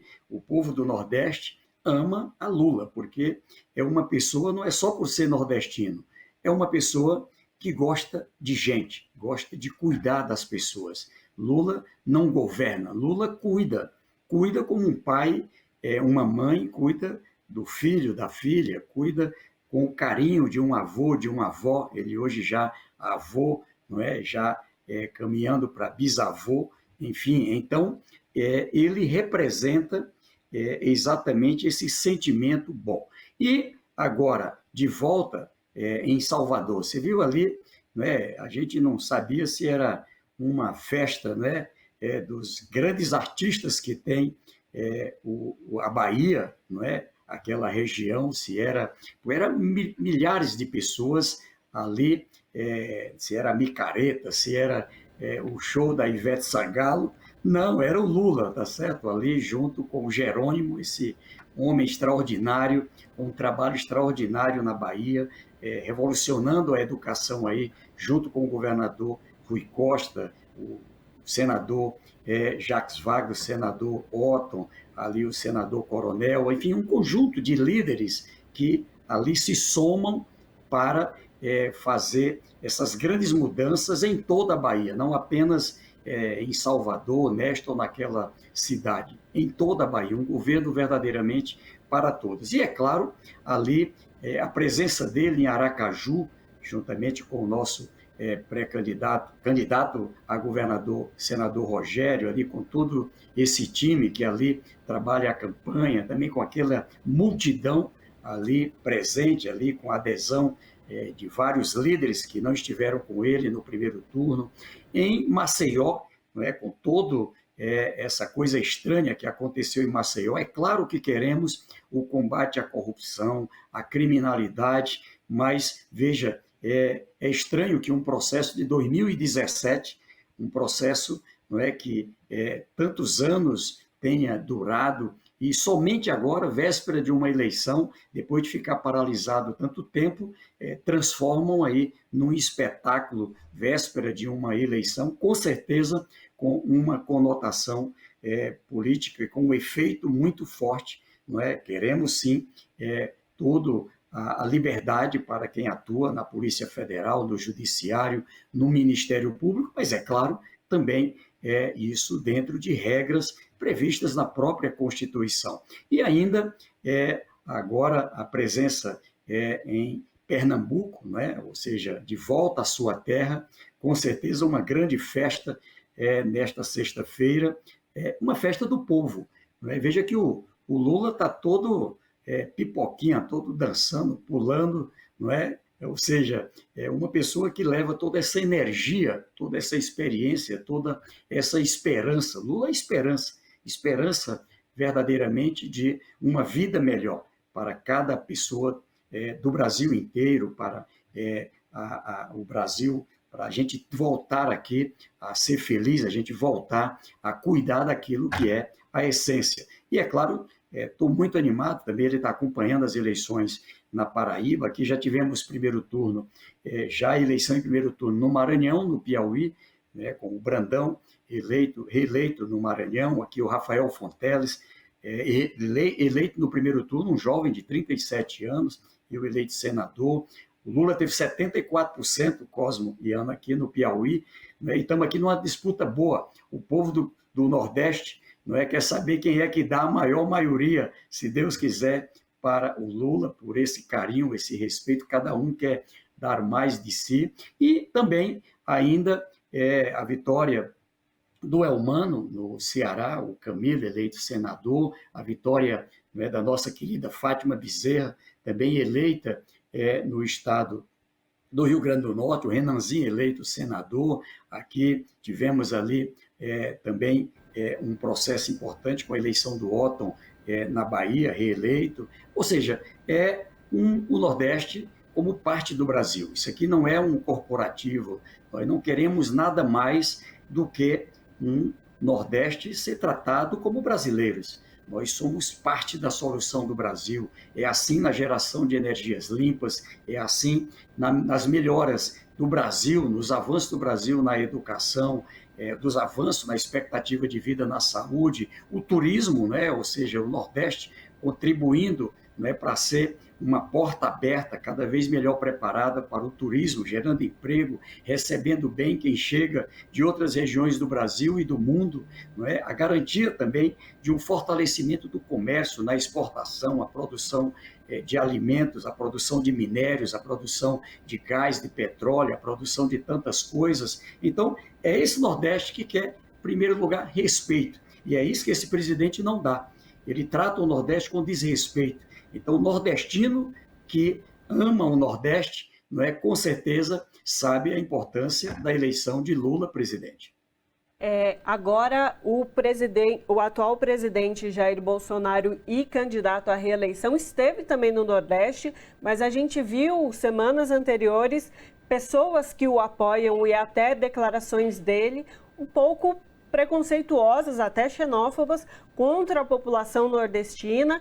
E a gente viu uma manifestação em apoio a ele ali em Pernambuco, pelo menos pelas fotos que foram espalhadas pela mídia, o que a gente pode ver é que foi bastante esvaziada, né? Queria que o senhor pudesse avaliar essa passagem, então, do candidato Bolsonaro pelo Nordeste. Veja que, mesmo com todo esse desrespeito, aqui ele pôde fazer os seus atos e o Nordeste trata como parte da democracia os diferentes. É claro que no caso dele tem algo a mais que é o desrespeito. Muitas pessoas, no meu estado, por exemplo, aqui, o prefeito da capital, doutor Pessoa, anunciou voto para Jair Bolsonaro no primeiro turno. E as declarações do atual presidente, a postura dele com o Nordeste, fez ele mudar de posição. Declarou agora apoio para Lula presidente. Então, eu cito esse exemplo prático para lhe mostrar que são centenas e milhares de líderes, não apenas da política, são pessoas do setor médico, do setor de saúde, são pessoas do setor da educação, do setor empresarial, pessoas da área relacionada ao campo, enfim, que dizem, não, aí é um despreparo completo, nós não queremos isso para o Brasil, nós não podemos ter um presidente anti-nordestino, aliás, anti qualquer região, não é? Também o desprezo pelos indígenas, o desprezo pelo povo da região norte, o desprezo pelas mulheres, o desprezo pelos artistas, o desprezo pelos cientistas, o desprezo, não é, que ele faz com a educação quando corta verba das universidades, quando ele corta verba de merenda escolar cortada para mandar dinheiro para esse tal de orçamento secreto, não é? Dinheiro que era para a saúde ali, para a farmácia popular, dinheiro para quem tem tratamento de doenças crônicas, de diabetes, de problema de pressão alta, sendo cortado dinheiro daqui do câncer, da oncologia, para mandar para esse tal de orçamento secreto. O que é esse orçamento secreto? Veja, é dinheiro que agora a primeira operação da Polícia Federal, não é, revelada no dia de hoje, revela coisas absurdas. Cidade como uma cidade aqui do meu vizinho estado do Maranhão, que um desses bolsonaristas bota dinheiro para a área odontológica voltada para a extração de dentes, que o dinheiro que foi dá para arrancar 14 dentes de cada habitante daquele município, incluindo os recém-nascidos, que nem dente tem, tá certo? E ainda sobra dinheiro. Veja que esquemas não é? Coisa sem qualquer planejamento, manda dinheiro para uma outra cidade para o programa de exames do HIV, da AIDS, que é maior do que para todo o estado de São Paulo. Então, está claro que aqui não tem nada a ver com política de saúde. É vamos dizer assim, um esquema que, quando é apurado, o que é que encontra? Corrupção.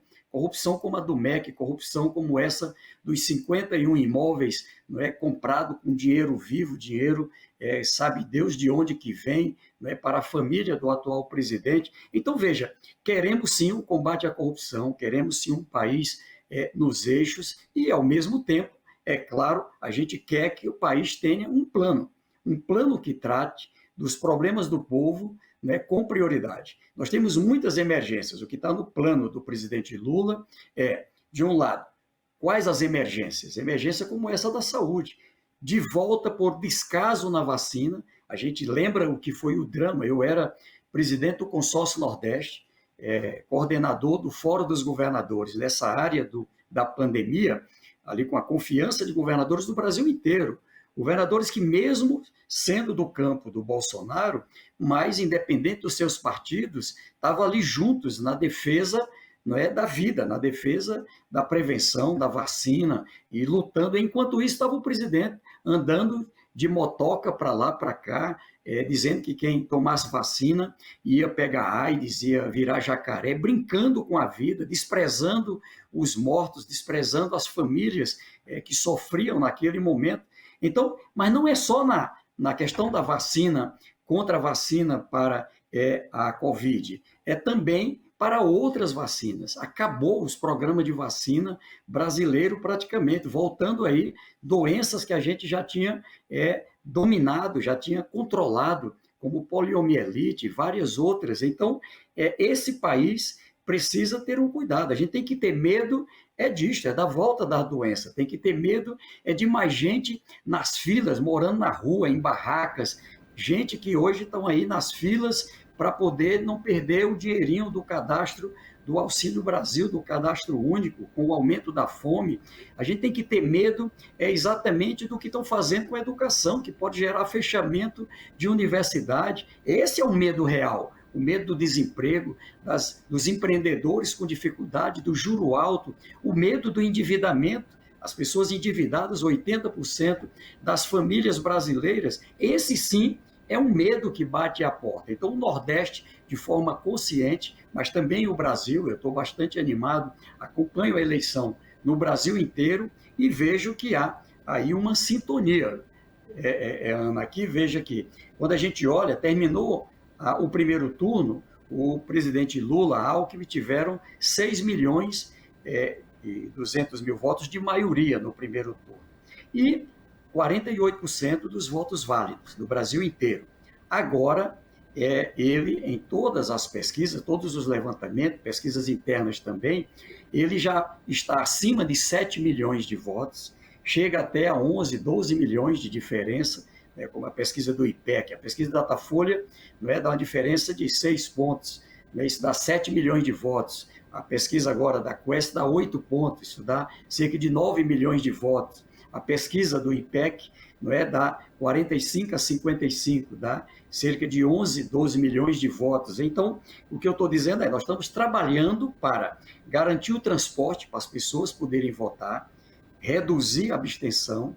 Eu acho que teve muito voto nulo e branco, que na verdade eram muitos números, muitas pessoas não conseguiram votar, e estou animado, que se Deus quiser, nós vamos vencer. Vai vencer o Brasil, não é o Lula que vai vencer, é o Brasil, da esperança, é o Brasil da democracia, é o Brasil que olha com prioridade para dar solução a problemas como esse que eu disse, que são problemas reais do povo. Perfeito. Tá certo, então, a gente parabeniza o senhor mais uma vez pela eleição.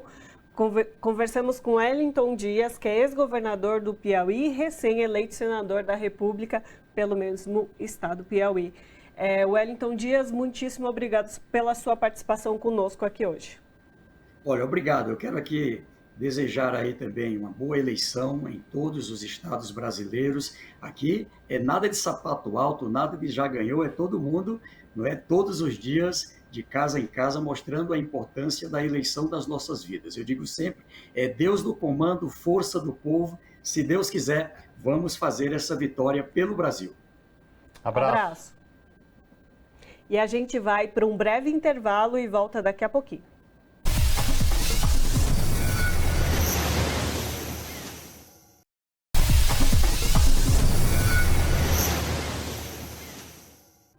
De volta com Revista Brasil TVT, aqui na TVT e também na Rádio Brasil Atual. Como está o cenário da corrida eleitoral rumo ao Palácio dos Bandeirantes, aqui em São Paulo, maior estado da federação?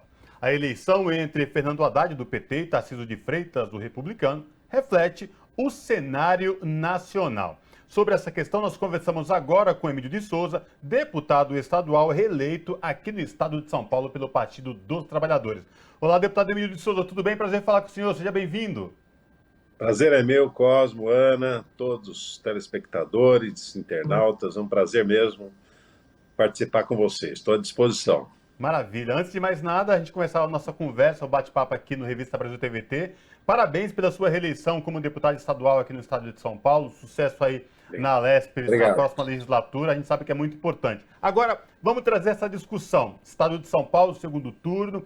Eu queria que o senhor trouxesse para a gente uma avaliação de como é que está o cenário eleitoral, essa questão para a corrida ao Palácio dos Bandeirantes. De fato, esta eleição aqui no estado de São Paulo, ela reflete o cenário nacional, deputado? O cenário nacional, ela influencia as eleições no país inteiro, né? Na maior parte dos estados onde tem segundo turno, é um segundo turno entre um candidato que apoia o Lula e um candidato que apoia o Bolsonaro. E esse cenário se repetiu aqui em São Paulo, né, com a eleição do Tarcísio e com a chegada do Tarcísio e do Haddad no segundo turno. A verdade é o seguinte, é um cenário que no princípio era improvável, porque o Tarcísio é uma pessoa que mudou para São Paulo em abril, nem mudou direito, né? Quer dizer, então era impensável um cenário onde ele chegasse ao segundo turno, mas chegou, ele que está lá. E nós estamos enfrentando uma campanha que nós acreditamos, assim, temos todas as condições de reverter o jogo aqui. A distância não é grande do Haddad para ele, o IPEC deu uma diferença de 6 pontos, que na verdade, em segundo turno, 6 pontos são 3, né? Porque se um sobe 3, o outro tem que cair 3. Então, é um jogo que nós achamos que dá para virar. O Haddad é um candidato muito consistente, eu acho que ficou claro isso no debate da Bandeirantes. Tanto ficou claro que o Tarcísio desistiu dos próximos debates, né? Ele desistiu de participar.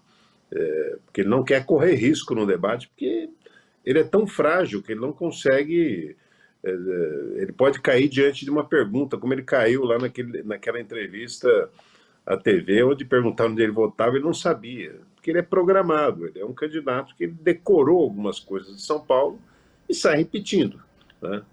Mas isso está ficando muito claro já, vamos dizer assim, o despreparo, o desconhecimento dele sobre o estado de São Paulo. O senhor colocou essa questão que ele desistiu dos próximos debates, aconteceu da Band, né? Nesse segundo turno acontece, como são 2 candidatos, acontece um embate direto e, na verdade, o senhor está colocando é que o Roda Viva dessa próxima segunda-feira, que estava marcado para ser esse debate na TV Cultura, o então candidato Tarcísio declinou, disse que não irá. O que isso representa para esse processo da democracia, das eleições, não ter um debate, o debate que tem essa função de mostrar propostas, de colocar posições, e ainda mais nesse segundo turno, que tão importante, como eu disse, embate direto, né? Um candidato contra o outro. O que a população de São Paulo perde sem esses debates? Pois é, hoje à noite, por exemplo, nós teríamos um outro debate, né, que é o debate do SBT, UOL, CBN, outros órgãos de imprensa, e foi cancelado. Ele não foi. Então vai ser transformado numa entrevista com o Haddad hoje à noite. Toda vez que não tem um debate, a democracia, o cidadão perde.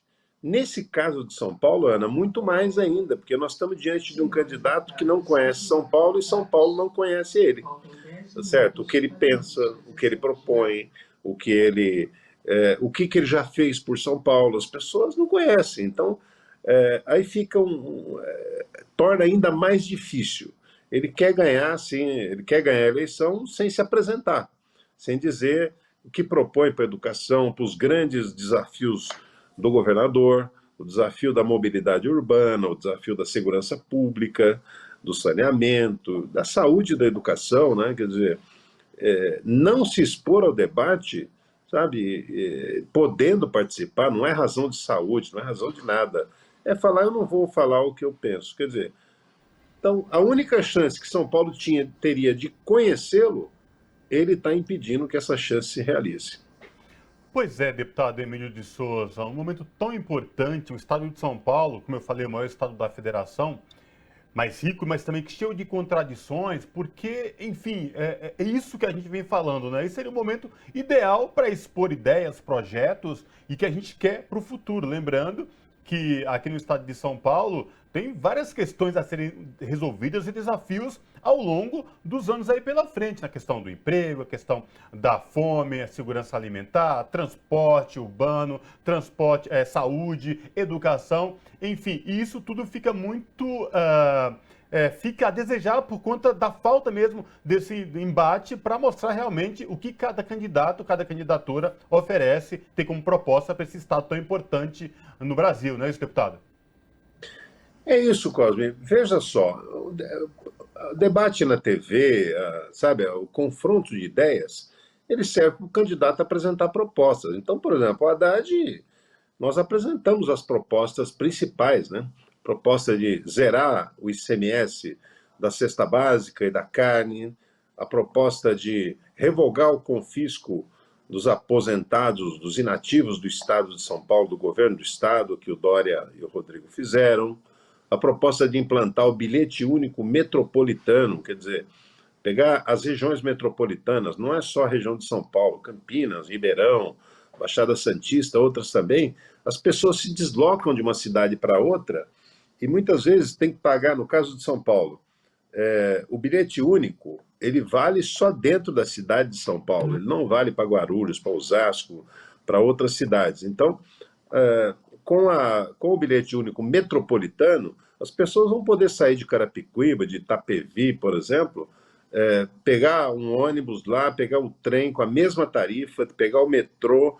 É evidente que são propostas como essa que a gente tem que debater, sabe? Proposta de como dinamizar a economia paulista, gerar emprego, sabe? Como aproveitar o potencial turístico do estado de São Paulo, sabe? Chamar as cidades turísticas do estado, conversar, ver o que pode ser feito para potencializar o turismo, sabe? A economia, de forma geral, assim, por exemplo, nós estamos perdendo a nossa indústria calçadista, que é concentrada em Franca, em Jaú e em Birigui, sabe? Franca, mais calçado masculino, Birigui, mais infantil, profissional, e Jaú, mais calçado feminino. Nós estamos perdendo para Minas, porque há um descompasso no ICMS aqui, e nós estamos perdendo competitividade para o Mato Grosso do Sul, para o Paraná, para Minas Gerais. Né? Então, isso é tema de debate. É isso que nós devemos debater. Como é que nós vamos fazer para melhorar, para zerar essa fila enorme de exames e consultas que tem hoje no SUS, no estado de São Paulo? Como é que nós vamos fazer? Esses são os desafios do governador. Agora, ele tem, o que nós temos de referência dele? Ele era ministro do Bolsonaro, de infraestrutura. O investimento que o governo dele fez, o ministério dele fez em São Paulo, é nada, né? Se resume a 18 quilômetros de asfalto na BR-153, no interior de São Paulo, só, mais nada. Isso é menor, é a metade, esses 18 quilômetros, por exemplo, é a metade da Avenida Sapopemba, em São Paulo. Ele não tem entrega em São Paulo. Você pergunta com ele, ele fala assim, tem o contorno ferroviário de Araraquara, de Catanduva, não sei o que lá. Isso é papel, é só projeto, ele nunca entregou nada. Vai falar que em 4 anos como na frente de um dos ministérios com mais orçamento, ele não pôde fazer nada? Claro que ele podia, né? Então, eu fico pensando qual vai ser... O que nós sabemos dele é o seguinte: o Bolsonaro é um negacionista, um sujeito que nega a ciência. Ele vai negar também aqui em São Paulo? Nós somos a terra da ciência, nós somos a terra da pesquisa, a terra da inovação, a terra do empreendedorismo. Nós vamos agora ser negacionistas? E negacionismo, no caso, Cosme, não é apenas a vacina, é em tudo. Por exemplo, quando ele fala que vai tirar as câmeras da farda do policial, Ana, o que ele está dizendo é o seguinte, ó: eu não estou nem aí para os dados que falam que diminuiu o número de homicídios, o número de eventos com policiais com resultado morte inclusive de policiais. Ele está dizendo o seguinte: eu não vou. Hoje, agora já está na imprensa que ele já está voltando atrás. Quer dizer, ele não sabe, ele não tem ideia do que é São Paulo, do que ele está fazendo aqui. Ele mesmo fala: eu recebi uma missão do capitão para ir lá e ser governador. Olha, aqui não é missão, nós não estamos no Haiti, nós não estamos em força de paz, aqui é um estado mais importante do país, o coração do Brasil, e a primeira coisa é ser governado por alguém que saiba o que é esse estado, o que é a sua economia, o que é o seu turismo, o que é a sua cultura, o que é a sua gente, o que é a sua indústria, o que é os seus centros de pesquisa, como o Butantan, sabe? Como é que nós vamos fazer isso? Então, o problema não é ter vindo de outro estado, o problema é ter acabado de chegar. Ele chegou em abril. Se ele morasse aqui há 10, 15 anos, vamos lá. Agora, alguém que mora aqui há 4, 5 meses, querer governar um estado como esse, ele não vai poder nem debater mesmo, porque ele não sabe nada, ele não tem o que propor. Ele fala generalidades apenas. Deputado, o senhor está colocando algumas das questões que ele apresenta, mas importante também é as respostas que ele não deu no debate da Band, por exemplo, sobre quando foi questionado sobre orçamento secreto, que foi uma prática do governo que ele fez parte, como o senhor lembrou, ministro da Infraestrutura, um ministério importantíssimo, e também sobre a questão dos sigilos, sobre as ações do governo, né, que torna tudo assim uma falta de transparência total sobre como é regido o orçamento, como é disposto e para onde vai todo esse orçamento. Queria ouvir o senhor sobre essa não declaração que ele fez sobre esses dois fatores, o orçamento secreto e também a questão de sigilo, que é uma prática do governo Bolsonaro agora na sua gestão. Pois é, Ana, o silêncio diz tudo. O silêncio diz tudo. Ou ele não sabe ou ele não pode responder, né? Porque a verdade é o seguinte: nós estamos diante de um candidato que não tem autonomia. Ele veio aqui cumprir uma missão e ele encara isso como uma tarefa militar. Olha, o chefe me deu uma missão, preciso ir lá e cumprir, sabe? Então, a questão é o seguinte: veja assim, no primeiro dia, o segundo dia após o primeiro turno, ele deu uma declaração tipo 11 da manhã dizendo que não queria o Rodrigo Garcia no palanque dele. 2 da tarde, 3 horas depois, o Bolsonaro baixou em São Paulo, chamou ele e falou: sim, vocês vão estar juntos. E ele ficou quieto. Quer dizer, é duro trabalhar isso. É isso. Você imagina o Bolsonaro perdendo o governo federal e ele ganhando aqui, o que eles vão fazer? Ele vai trazer toda essa turma dessa turma do ministério dele, os filhos dele, tudo para socar aqui. Essa turma que comandou a educação em São Paulo, no Brasil, nos últimos anos, 5 ministros da educação, um deles preso. A primeira vez que você tem um ministro da educação preso no país, sabe? Barra de ouro, negociação de emenda. É isso que nós vamos querer aqui? Nós vamos querer, cada vez que tiver uma investigação envolvendo ele vai trocar o delegado, afastar o promotor, trocar de lugar. É isso que nós vamos viver? Então, e outra, eu me preocupo muito com a situação da segurança pública, porque São Paulo até aqui tem se livrado da ação das milícias ainda, que já tomaram conta do Rio de Janeiro, e quem governa o Rio de Janeiro são os bolsonaristas. Eu quero saber o seguinte: o envolvimento deles, da família inclusive, com a milícia, vai fazer com que eles migrem para São Paulo? Então, eu acho que o que está em jogo é muita coisa. Eu tenho a impressão que as pessoas precisam estar mais atentas ao que está em jogo agora. Né? Então, cheque em branco, nós nunca devemos dar para ninguém. Agora, dá para um sujeito que não conhece São Paulo, não sabe o que está falando, sabe, e está aqui para obedecer ordens do capitão, como ele fala, realmente São Paulo vai dar um tiro no escuro dessa forma. Tá certo, Tá certo. Aproveitando para parabenizá-lo mais uma vez, deputado, pela reeleição agora. Então, conversamos com o Emílio de Souza, deputado estadual reeleito no estado de São Paulo pelo Partido dos Trabalhadores. Muito obrigado pela sua participação com a gente aqui hoje. Disponha de mim, você também. Um abraço, Ana, um abraço, Cosme, um abraço a todos que nos acompanharam aqui. Abraço, deputado. Até a próxima. Como está o comportamento das redes agora no segundo turno da eleição para presidente? As fake news não param e a cada dia a internet se depara com mais notícias falsas. Para falar sobre essa questão, nós conversamos agora com Pedro Barciela, que é analista de redes sociais. Olá, Pedro, prazer falar contigo. Seja bem-vindo de volta ao Revista Brasil TVT, tudo bom? Tudo bom, Cosmo, Ana? Prazer é meu poder voltar a conversar com vocês, sempre uma felicidade enorme poder contribuir com esse debate. Maravilha. Pedro, traz para os nossos telespectadores aqui da TVT e ouvintes da Rádio Brasil Atual. A gente já havia falado sobre os riscos das fake news lá no primeiro turno, passou o primeiro turno. Agora, no segundo turno, parece que tem um outro mecanismo diferente em outras mídias de fake news. Traz para a gente essa realidade. É fato, não é? O que está acontecendo nas redes agora nesse segundo turno, Pedro? Perfeito, Cosmo. Bom, o que nós estamos observando é um aumento no volume de notícias falsas, né? E aqui é muito interessante.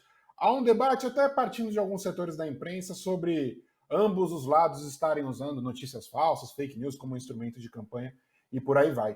É muito importante a gente ter isso bem delimitado, porque no bolsonarismo nós observamos essas fake news, né, essas notícias falsas, como parte de uma engrenagem de campanha, né? Então, quando a gente observa alguns noticiários, por exemplo, que eles falam sobre a tática que o bolsonarismo vai adotar nessa reta final, toda fake news que surge, a gente vê que ela se encaixa nessa engrenagem da narrativa que vai ser contada sobre o bolsonarismo, pelo bolsonarismo, atacando e tentando aumentar a rejeição do ex-presidente Lula nessa reta final. Então, quando a gente vê uma fake news como a do Complexo do Alemão, ligando o ex-presidente Lula, ligando as comunidades no Rio de Janeiro ao tráfico, à milícia, a gente observa que elas fazem parte de uma narrativa, uma falsa narrativa, vinda do bolsonarismo que tenta ligar o ex-presidente à votação entre presos, a presidiários, enfim, uma história toda contada. Quando a gente olha o antibolsonarismo, a gente de fato vê algumas notícias falsas, mas elas não têm esse elemento de fazerem parte de uma engrenagem, né? E aqui é muito importante a gente deixar bem delimitado que quando a gente está falando de maçonaria, por exemplo, no caso do bolsonarismo, né, não é uma notícia falsa, não é uma fake news, existem fotos, eram participações muito bem documentadas, tem o caso da carne humana também, que não é uma fake news, tem um vídeo de Jair Bolsonaro falando sobre o episódio de carne humana, então é muito complicado a gente jogar tudo no mesmo balaio, né?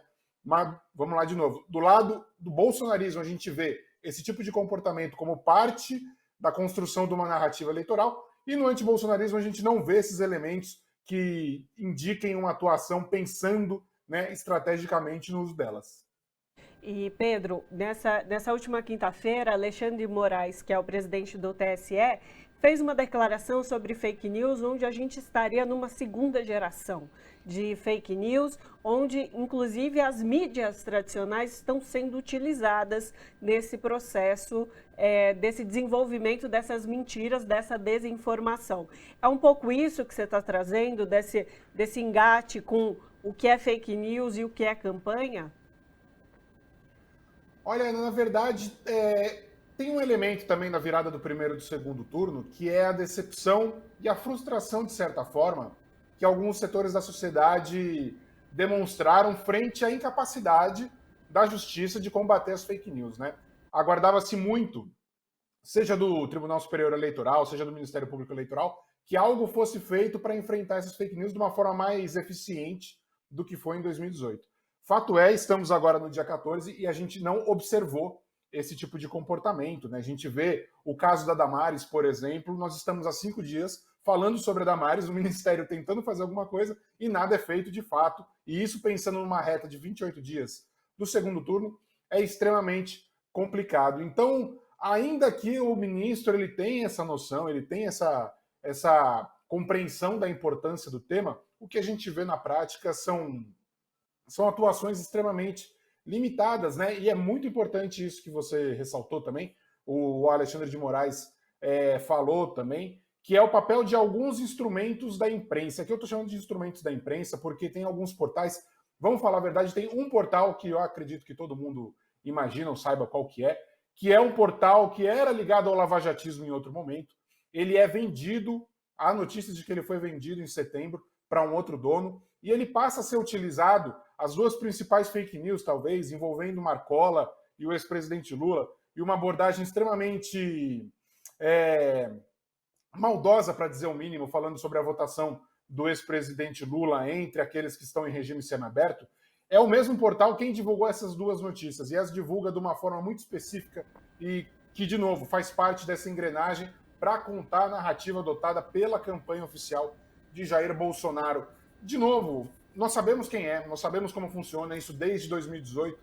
O que caberia ao Ministério Público Eleitoral, ao Tribunal Superior Eleitoral, era vigiar e punir de uma forma mais eficiente. Infelizmente, não foi nessa eleição que nós observamos esse comportamento mais ativo da Justiça com relação a esse tipo de fake news. Pedro, na eleição anterior de Bolsonaro, qual ele se elegeu presidente da República, muito se falou das fake news, de como ele conseguiu se eleger. Não tinha muita proposta, mas enfim, era em cima de um discurso moralista e atacando com informações falsas. Isso ficou evidente lá na eleição passada. Ao longo desses últimos 4 anos, muito se falou sobre fake news, sobre informações falsas e o que de fato poderia acontecer. Chegou a eleição e de fato elas acontecem. A minha pergunta, a população, o eleitorado, se deu conta do quão estão acontecendo hoje notícias falsas nas redes sociais, de como elas circulam? Estão mais atentos ou não? Continua a mesma, as fake news continuam ainda sendo esse lado perverso, manipulando opinião, ou as pessoas estão um pouco preparadas, um pouco vacinadas? Queria te ouvir sobre essa questão. Cosmo, o papel que eu observo das fake news nessa reta final, nesse segundo turno, eu falei até outro dia, havia um objeto na Segunda Guerra que chamava ouriço tcheco. É um L com H, é um objeto que impede o trânsito de tanques, de carros de guerra, até do exército no campo de batalha. As fake news nesse segundo turno, elas estão cumprindo um papel muito próximo disso, que é o de interditar o debate nas redes sociais. Um exemplo muito, muito específico sobre isso é, depois do comportamento dos bolsonaristas lá em Aparecida do Norte, aqui em São Paulo, nós vimos um pico de menções ao termo bolsonarista. O pico ao termo, ele ultrapassa as menções ao Jair Bolsonaro em algumas horas do dia, por exemplo. O que a gente observa na sequência é que o bolsonarismo apela para aquela fake news do complexo, o boneco que o ex-presidente Lula estava usando, justamente como uma forma de tentar interditar o debate e mudar a pauta sobre o que estava se discutindo ali, sobre o comportamento dos bolsonaristas lá no santuário contra fiéis, contra padres, contra várias pessoas que ali estavam presentes, né? Então, o comportamento ele está muito mais atrelado nesse momento à utilização da fake news como uma forma de interditar o debate do que necessariamente como uma forma de tentar convencer alguém sobre a fake news, né? Eu tenho minhas dúvidas se quem produziu, por exemplo, essa fake news do complexo, de fato tentou fazer algo para convencer alguém, porque é uma fake news mal feita, que trata de um termo que nem é utilizado no Rio de Janeiro, é um termo que é extremamente utilizado até pela polícia, pelo poder público no Rio de Janeiro para se referir aos complexos.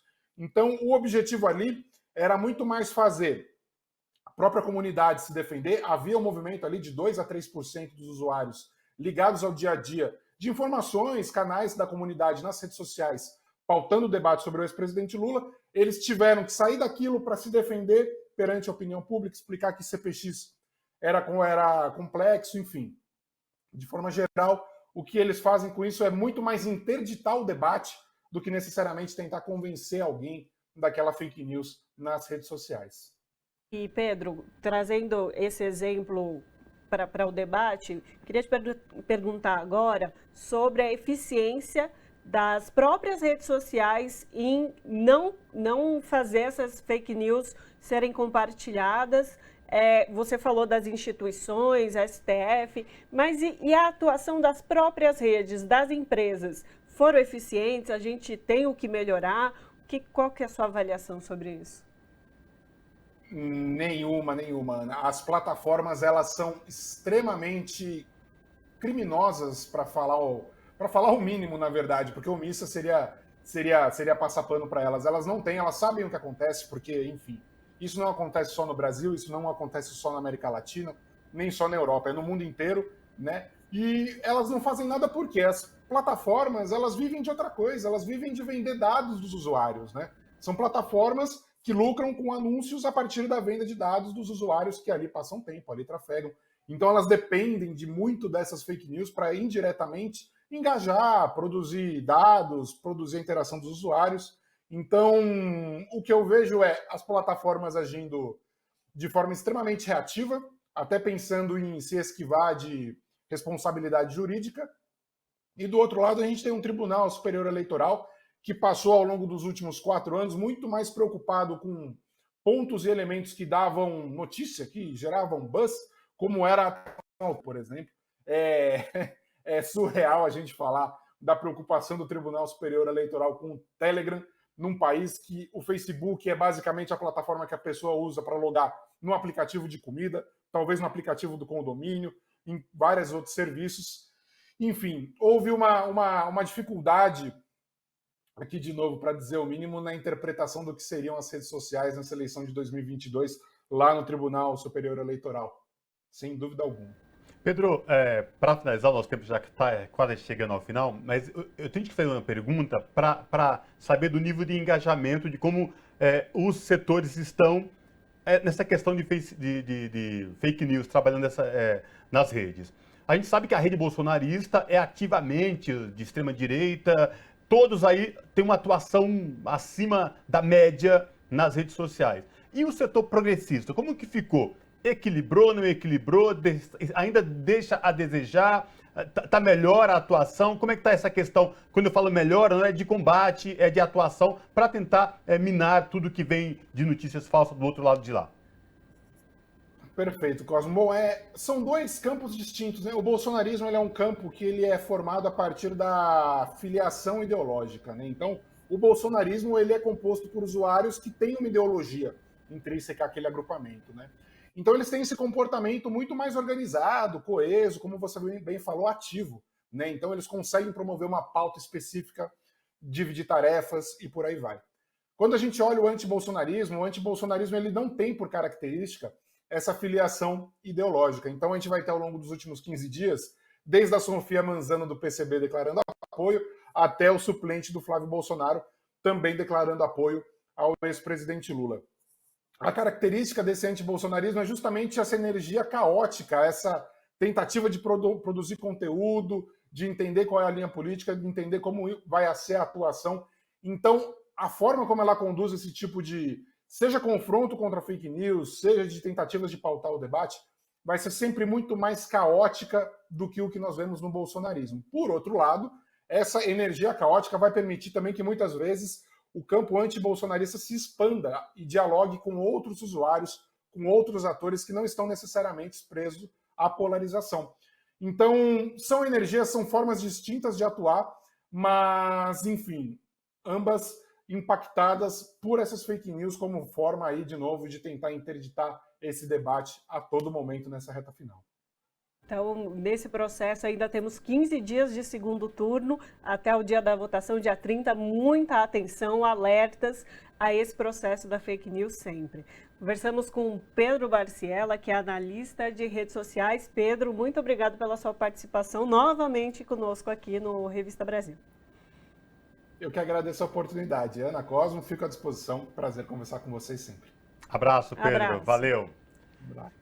Lembrando, gente, hoje, infelizmente, a gente não tem o nosso tradicional momento cultural, mas no próximo final de semana ele está de volta, não é isso, Ana? Exatamente. O próximo final de semana nós voltamos e volta também o momento cultural. Aproveitando para dar aquele recadinho de sempre, perdeu alguma parte de alguma entrevista, quer reassistir, quer compartilhar algum pedaço de alguma entrevista que você viu aqui no nosso programa de hoje, vai lá no nosso YouTube, youtube.com/RedeTVT, aproveita, compartilha, segue lá o canal da TVT no YouTube e fortalecendo assim o nosso processo ali dentro dessa rede social. Lembrando também que em todas as redes sociais você encontra a Rede TVT como @RedeTVT. Estamos no Facebook, no Twitter, no TikTok, em todas as redes você nos encontra então com @RedeTVT.